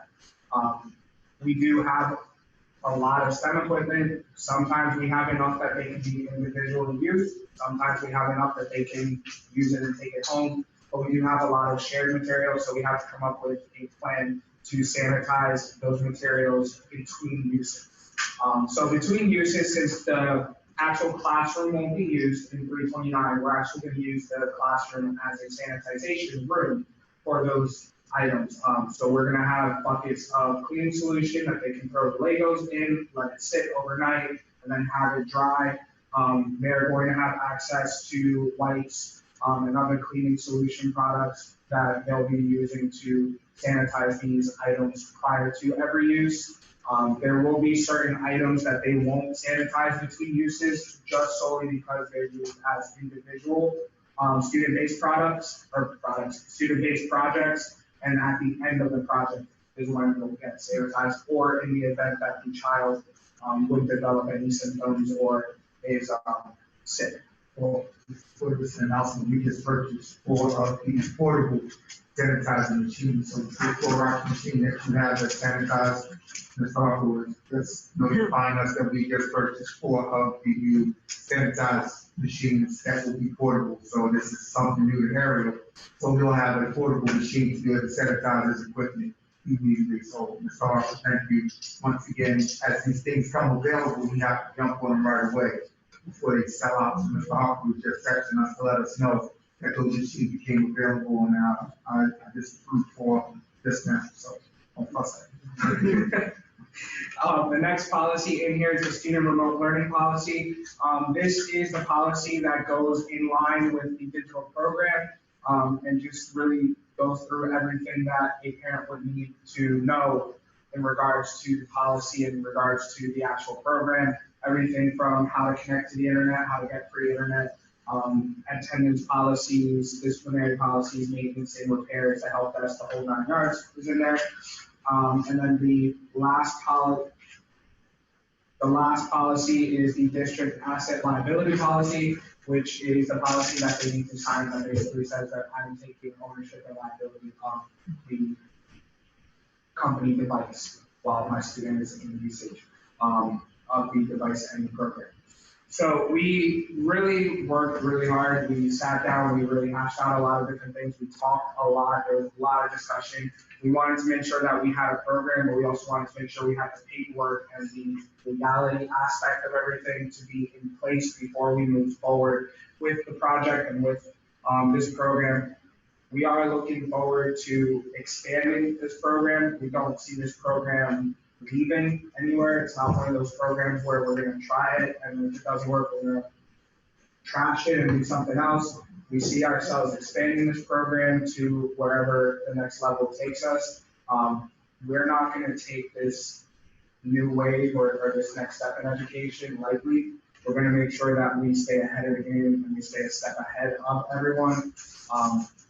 But we just wanted to make sure that everyone was set in the program. All of these documents are actually going to be displayed on our website. We want to make sure that there's complete transparency for these documents. We know that a lot of parents stress about sanitization and stress about different things in the school, so we want to make sure that we keep complete transparency when it comes to these types of things and these types of programs. As for the attendance policy, we did receive notification today from our digital application, our school application, that we are able to send auto dialers for tardiness. We just need to specify which codes will be receiving the tardy auto dialers, whether it be unlawful, or whether it be unlawful absence, unlawful tardy, and that's something that we just need to designate and get that set up. And we are also purchasing, or have purchased, not purchasing, we also have purchased remote software for all of our administrative staff. In the event that we can't come to the building or the building is quarantined, the organization won't skip a beat. We're going to make sure that we do everything in our power to make sure that we can work from home That's the same way that we work here. This is kind of the new normal, unfortunately, with this pandemic and with everything that's going on. So we want to make sure that we support every department and every area and the way that we can to make sure that everything is done. As me and Ms. Smith went through, things did not miss a beat. They didn't want to stop any of their deadlines, so we had to keep moving forward with things even if the pandemic was going on. So we just want to make sure that everything stays where it needs to be and our standards stay where they need to be. But I'm pleased where we are right now. I think we're ready to open up these schools, get our babies in here, get the instructional programs where it needs to be. It's going to be, I want to say, a little bit of a rocky, maybe slow start. This is going to be a new program that everyone's going to have to get used to. But I think we are willing and capable, and I think we have all the right people in this organization to make this thing work. And really just be the center of this project and this program, so that way we can set a difference for the entire educational department. Thank you. Thank you. Questions? Yes. You have a mask for a robot? I do not, but that is such a great idea that it will happen.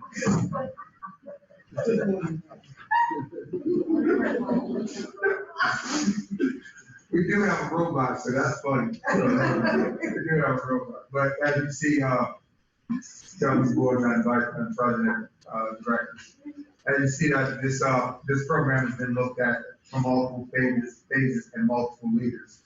It goes to show how we have allowed individuals in this organization to lead, step out there in front and really take the reins, and everybody have a voice of what's going on. And it's not one or two people just telling everybody else what to do. So I hope you guys are very confident in the plan that we have presented to you tonight. That is the last thing of the new business or information that I have, Madam President. And at this time, I'll turn it back over to you, and thank you for allowing me and the administrative team and the leadership team and support staff to provide a comprehensive program to you. We hope we've done you proud in knowing that we have thought this thing out, and as Mr. Fairfield and the team said, it will be a rocky start. There will be some bumps and bruises. There will be some irate parents and some disgruntled individuals. But we'll deal with those on the case-by-case situation. As Lincoln Charter School, we're going to move forward with providing world-class education as we state in our mission and our vision to for all students, despite zip code, color, or creed. We appreciate your time and effort for allowing us to educate our students and most importantly, our your community. Thank you. Thank you. Thank you, Madam earlier, thank you and your administration for bringing us forward. We appreciate all of you, and let me know if we have you, or school will not be open. So thank you for the team that pushed through regardless of COVID-19, regardless of what we've been through. Thank you for still sticking it through, and know that our students and our families and our community. Okay, so we're going to jump back up to agenda item number 4 and go through our approval. Be it resolved to approve, Browology. Be it resolved to approve Browology Wellness MOU with teachers and staff return back to school in August of 2020. Madam President, I have the floor. Madam President, Governor Board, Browology is, we're providing a wellness day for our staff to return back. We thought the first day of professional development would be a day of wellness fun. So we're allowing the staff to wear tracksuits and your sneakers and the spanking. I'm going to romper. I got a male romper. I'm going to wear a but we're going to have a day of fun. We're going to provide social distance, some massages, some facials, and things of that sort. We have line dancing. We have line dancing for the staff. We have line dancing. We have different physical fitness things. And just a day of wellness because we recognize that our staff is feeling some type of anxiety coming in the building. So we wanted to bring them back and have a day of fun, day of wellness, a day of us being together, but social distancing, getting back to getting to know each other. So this is just a day, just a process to provide that type of thing for our staff for 1 year. And if any of you are available, please come. We would love to have you as well. It's on Monday, it's coming Monday. It's going to be an all-day event, hot breakfast and lunch will be served with some breakfast and more treats. The whole nine, probably your spanking and have some fun. So that's Monday, this coming Monday. Thank you, Dr. You're welcome, Madam Professor. Say something for us. Yeah, and Madam President, we did advise that she hasn't spoken yet to acknowledge her and vote if she doesn't. It was only one, it was on Miss Daly, so. Make a motion to approve. Is there a second?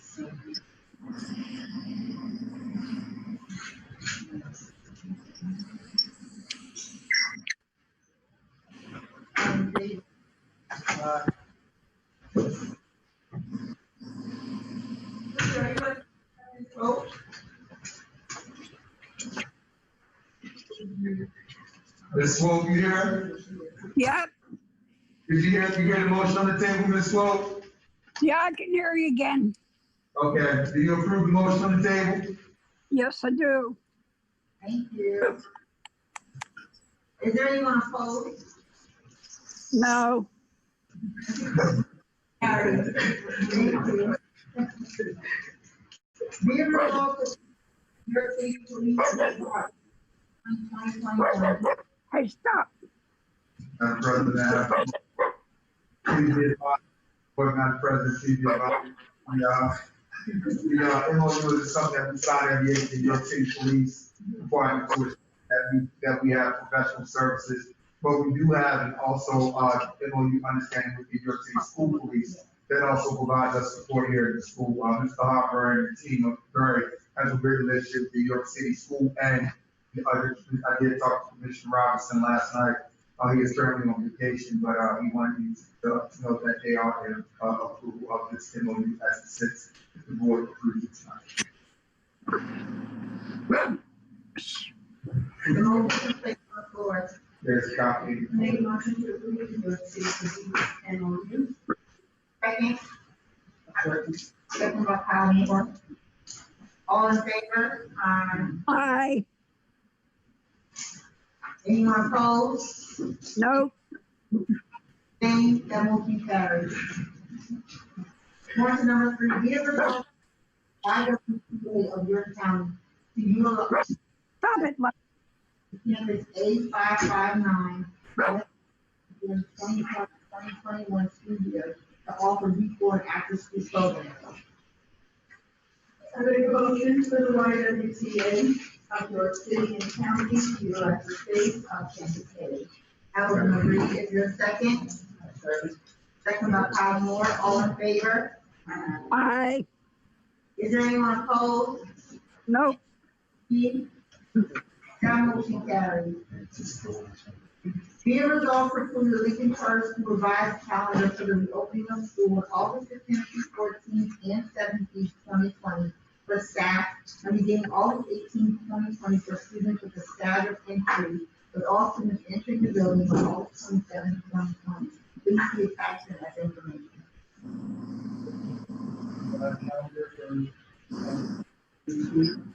Motion placed by Kyle Moore, is there a second? Second. second, Second by Marie Grunwald. All in favor? aye, Anyone opposed? no, That motion carried. Be resolved to approve the leasing of technology agreement with SPS. stop it. 2-to-1 technology. Lucky, stop. Please, Yeah. Madam President, I'd like, Mr. Aaron, will you please explain what the leasing that we'll take, explain to you the lease agreement is.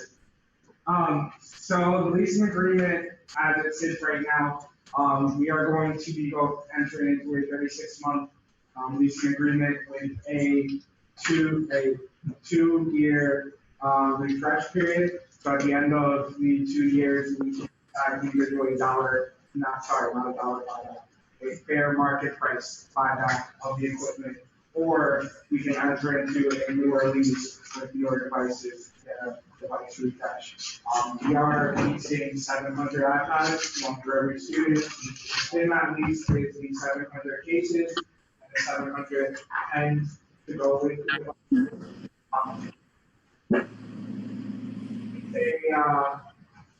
It's a really good opportunity.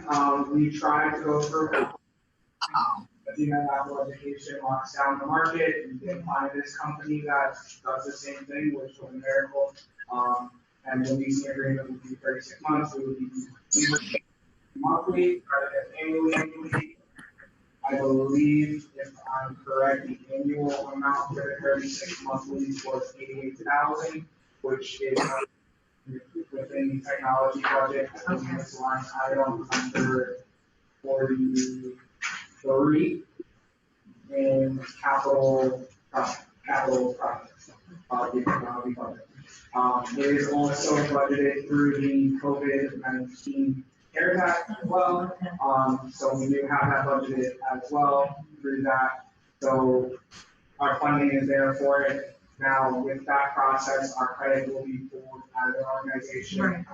We did have Mr. Taylor provide us with the last 2 years of audits that we have to provide to the accredited company. And within 24 hours, we're supposed to be getting our approval to be able to move forward with finalizing the document. We'll be signing it and getting it.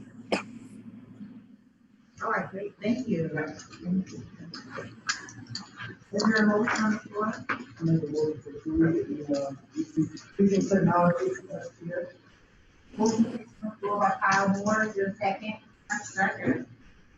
Second by- All in favor? Aye. Anyone opposed? Nope. That motion carries. Call to approve the implementation of flexible instruction dates for 2020-2021 school year. I think I'm going to. Maria Gergel, place a motion on the floor, is there a second? Second.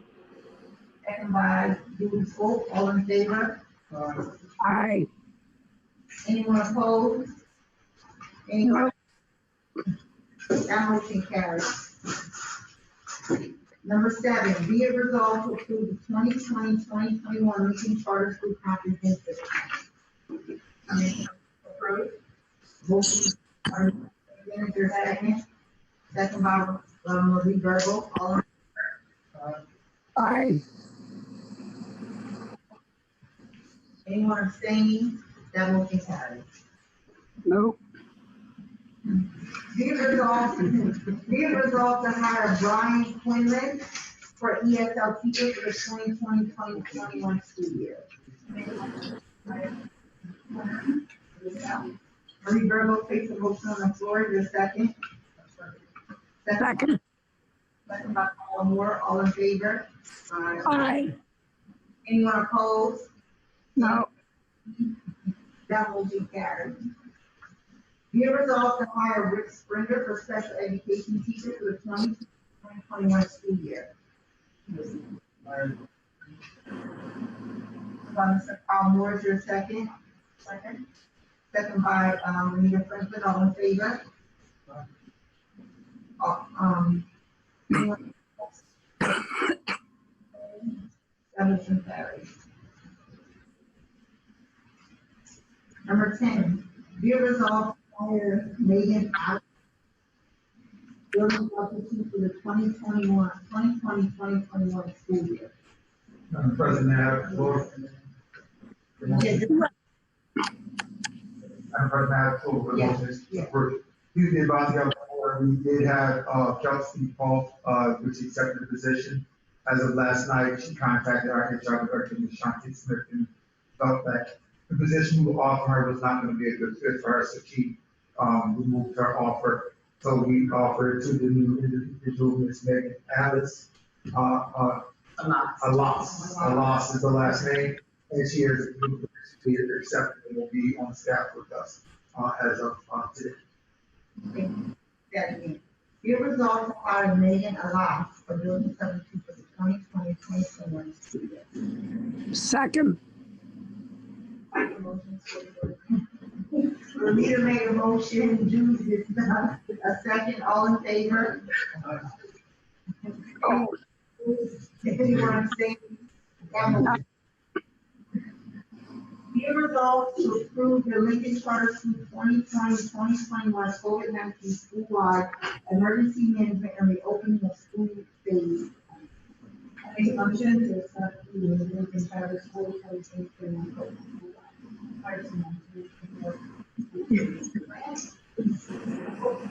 Floor by Maria Rivers.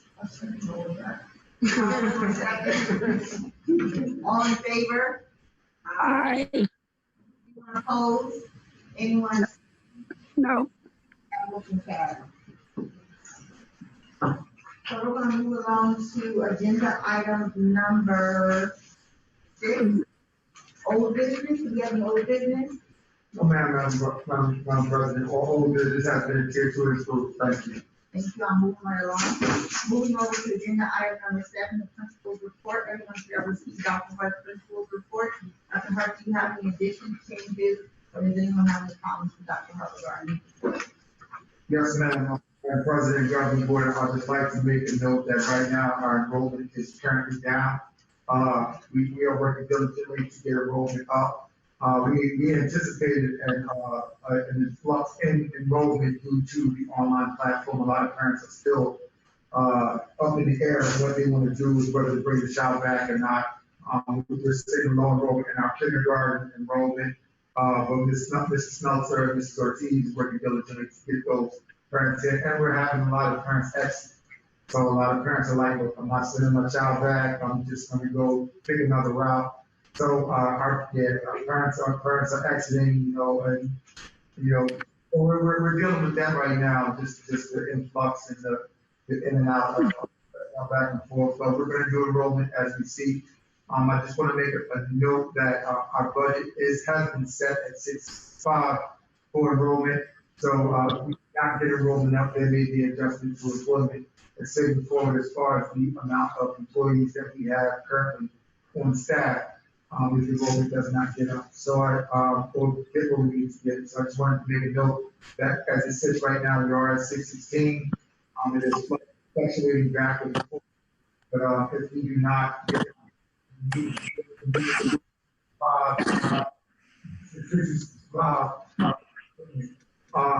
665 enrollment, I must say that we may look at to readjust our staffing for this 2000.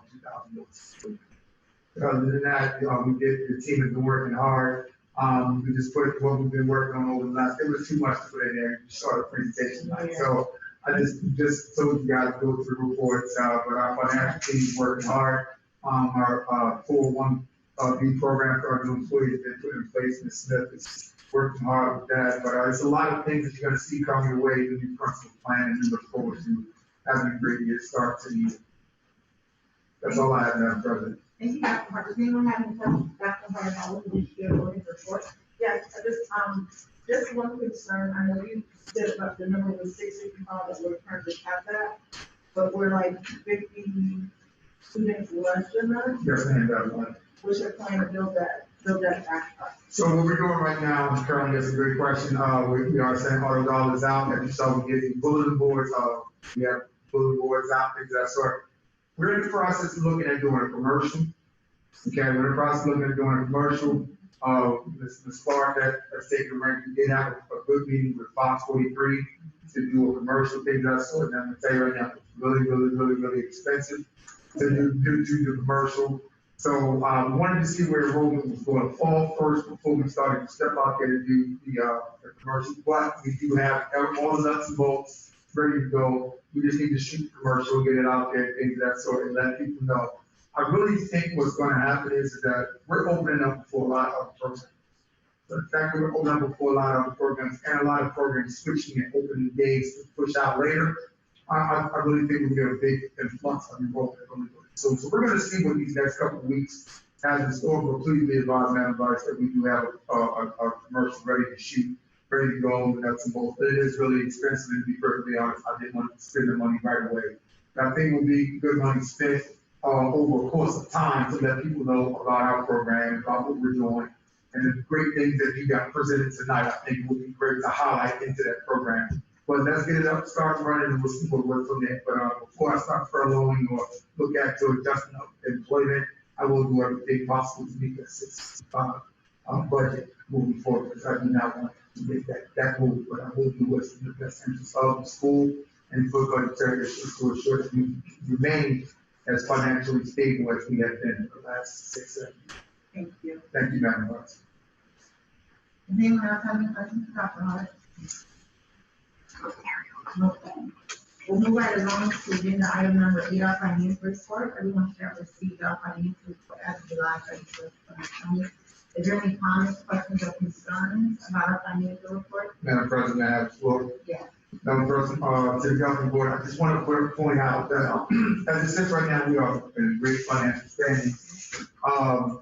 My concern is, as your CEO, I must make you aware that I anticipate, a shift in our financial ability moving forward. And the reason for that is going to be a lot of, political influx on how funding is going to look for the 2000-2001 school year, how districts get their money or districts not getting their money, depending on if they open or not. You understand that we get our funding from districts and then districts get their funding from other sources.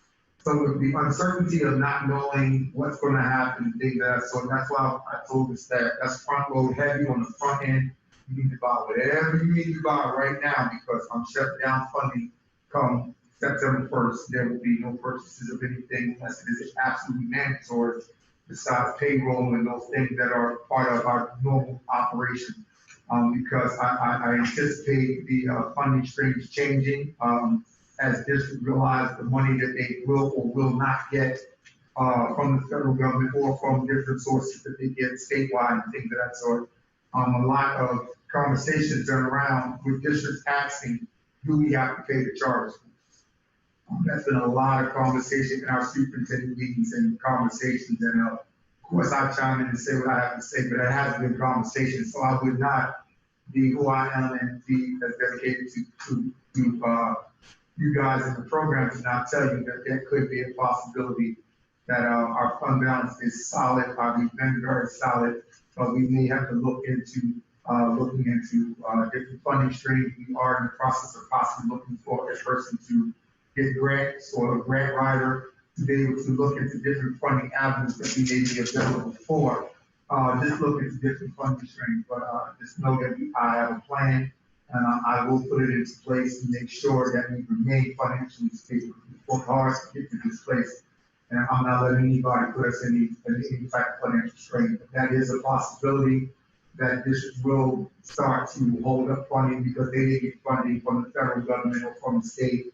So that is a possibility. So I just wanted to point that out as we open the school year, that although we are financially stable, don't be shocked when you look at the financials for September and you say, hey, what happened? Because we took a big hit, and that's even with food service, not knowing that students that are online is at home. So unless you come to lunch, we won't service that student. So the funding we were getting from service of food, even food service, may change. In my conversation with Ms. Azera, food service director, and Ms. Clark as our liaison between food service, we know that's going to be a financial hit. So when we serve kids dinner, we're not serving dinner anymore until clubs come about and things of that sort. So a lot of those programs and things of that sort are going to shift. So we just wanted to just make the governing board aware that that is a possibility, but we're front loading on the front end, making sure we purchase everything that we have to purchase. Because September 1, I am letting everyone know that all purchasing will cease unless approved by myself and the building regulations. Thank you, Ms. Thank you, Dr. Clark. Do you have any questions for Dr. Clark regarding our financial status? All right. I need to do a motion for the financial report. Be it resolved to approve the July 31st, 2020 first through financial report as presented.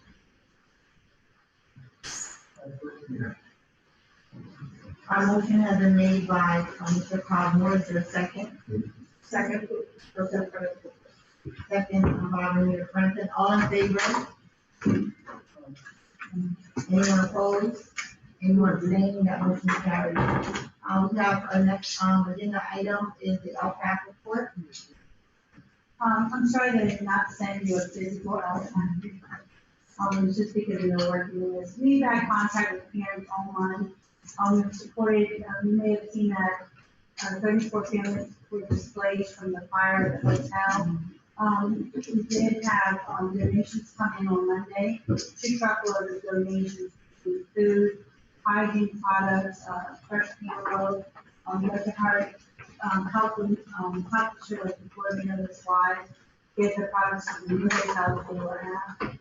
So that was great. I think from like 5 or 6 different community groups, the product donations was wonderful. And, what was it? Her daughter's birthday was today. Oh, So today we surprised her with some cupcakes and ice cream and some gifts and things from Miss Hawkins. Miss Hawkins went grocery shopping, as some of those parents have special dietary needs that they needed. So Miss Hawkins went out and purchased food for those families. So between Miss Day and Miss Clark and Miss Hawkins, and just the team as a whole, because although all those families weren't Lincoln Charter School families, if one of our families was involved, and all of them became Lincoln Charter School families. So we all came together to support those families, and we told Ms. Wise that there's anything that she needs to support those families, because in the midst of her going through something, she's supporting others. And then she's been, as I told her today, I said, you've been an inspiration to us to keep going, to do what we're doing, because in the midst of your troubles, you're a blessing on the individual. So we're going to support the personal performance. The other thing is we did have a community meeting on the wellness center, planned for the trauma center on Sunday. And that went very well. We had about 5 community members in the building. They really put at the forefront, just putting re-entry services.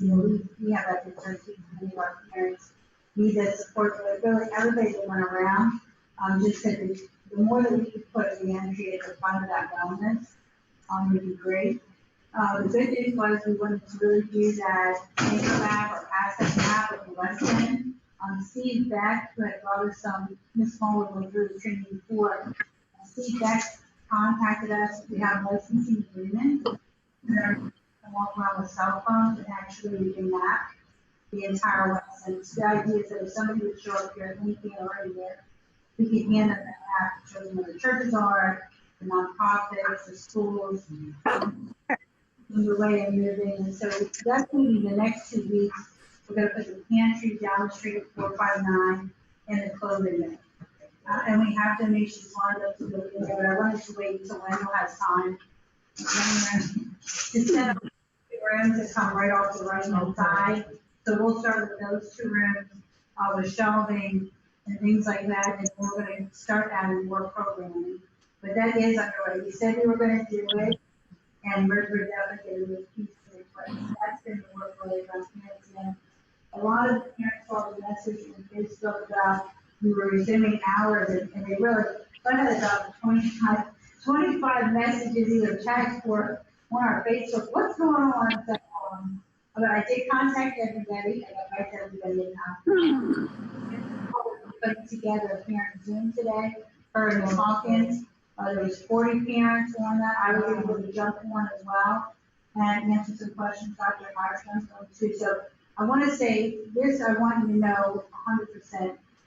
We've had more parent engagement this year under COVID than we've ever had in our history. And every teacher phoned parents and supporting parents and loving parents. That we can't make a big enough deal about. And that's going to be, if I see anything to be sad, that's going to be the one thing that I'm going to say is thank you for making it became really, it is our culture. It's not just like we say it is, it truly, and that made a big difference to the parents and definitely to our staff. I think they enjoyed doing it and they feel confident. Our summer staff has told us exactly what to do. So our parents are with us, and today we reassured them again, we're here for them. They're not alone. They don't have to feel alone. Online or in the building, we're here to support them. Looking forward to seeing you parents next week when we have We're going to go live tomorrow with the plan. Now that you guys have approved it, me and Dr. Hart will go live tomorrow and have the board up and walk the parents through. It's going to be on YouTube, we'll put it out on our Facebook. We'll share it out everywhere, continue to share it to make sure that everybody knows. And we'll for kids, we could just put on. So what we're doing also is that a lot of the things that we're doing, we're starting to do what we call a video library. So when we do things like that, we public announcements, and so we can video, get parents can access at any time. So when the small one does, or so what we've been doing the last couple of weeks, Mr. Fromm has come in to video us doing our PowerPoint presentations, the video to have a video library. So in having those video libraries, the parents have questions, so frequently asked questions, very good, and frequently asked questions on our website. So if you want to know about our online platform, you'll be able to click on it and go to a video library to be able to explain things of that sort. So we're learning as we're going. You know, I did mission and vision yesterday, I did 2 PowerPoints yesterday to be able to go to our video library. We're going to do this one now to go into our video library. So we're in the process of really just, you know, making sure that we keep everyone informed and be able to go digital as she stated. No matter what happens, we'll be able to ready to go for the church. Like in regards to the commercial, you don't have to do an actual commercial, you can get an ad on Facebook or Twitter or whatever. And that's so much less inexpensive. And everybody's on it. So if you're actually looking into schools, that algorithm will see to that and link it up. You know, that's very, you know, I'm not on Facebook, I don't know like found stuff, I'm not. That's trying to get put your mustache on, I don't like on this time. I don't know about found. I've been hiding. Think about it. Thank you, Mr. Clark, Mr. Dr. Markey. Do you have anything for us, Mr. Support? Definitely, Madam President. Governing Board, just to get everybody updates so everybody knows, as it currently sits now, the charter application is going back and forth between us and New York City. New York City has sent, I want to say, notice that there will no longer be any type of negotiations amongst the administration, and everything will sit with the solicitors. So any type of conversation or any type of negotiations will have to go through the solicitors instead of going through administration and the governing board. I think that kind of takes the personal out of it, where we could all sit down and talk about something, and the lawyers involved more politically. So they have cut negotiations. They said everything must go through the solicitor, so everything must go through our attorney, Attorney Hennessy, and she's been in contact with myself and the president to just keep us abreast on what's going on. So anything that comes around, I will make sure the governing board are notified of what happens. There will be no further discussion of, as they say, on the expansion. They have cut all conversation. As we're moving forward with the possible of us writing for a new charter. So we're going to go ahead and go with that process and moving forward, the articles of incorporation and things that sort of Clark and I we're working on getting those. But they have cut negotiations. The negotiations are listeners at this time. We'll move forward and the rest of that. The other thing is, as far as the leasing agreement, that we have with the New York City School District, the lease agreement, we are not getting into any type of leasing conversation. There's not going to be, before we get the charter in place. So we're going to make sure we get the charter in place before we talk about the leasing of a building that, as you see, we take care of anyway, and make sure we pay our own bills and we pay our bills on time and in a timely manner. We also, the building for 459 West King Street, we will have those community programs that we would like to use the building. We will use it for community programs and for support of this building only. We will not use it for any academic programs moving down into the 2021 school year unless approved by the New York City School District. I did talk to Ms. Dotson today about the signing of the lease agreement for the whole entire building. So we do have a lease agreement for the whole entire building. So we're ready to pull the fund. The lease that we currently have will stay concurrent with what we have with her. So I do have the lease for us to be able to lease the whole entire building once we get confirmation from New York City that we can use the building for academic purposes. So we do have that, and it's not that much of a difference in cost. I have to give kudos to Ms. Dotson. She's been working with us. She's been advising us because she's going through it in Florida. dealing with her school, so it's kind of been a good thing to be able to talk to her and things like that. So, but she's been a great landlord, shall I say, with the building, allowing us to have other programs in the building. We look forward to seeing those other programs return back to 459 West State Street, and hopefully using 459 West State Street for academic purposes, because it would allow us to put 3 grades in that building, so we can put grade 3, 4, and 5 down the building, even if they don't approve the expansion, and they able to really social distance and bring as many students back into the curriculum as possible. So we are looking into also putting in a distance learning lab down in 459 Creek Street, and making that building accessible to the community as well, trauma center and things like that. So that's part of what I have, just for this listener report. I will keep you guys abreast on what happens moving forward with anything that's happening with the New York City School District and with Dotson moving forward with 459. That's all I have. Thank you, Dr. Burke. Anyone have any questions for Dr. Morris? Okay. Hearing none, this meeting is adjourned. It's 8:48 p.m. Everyone for your time and commitment. I know I don't actually. Thank you.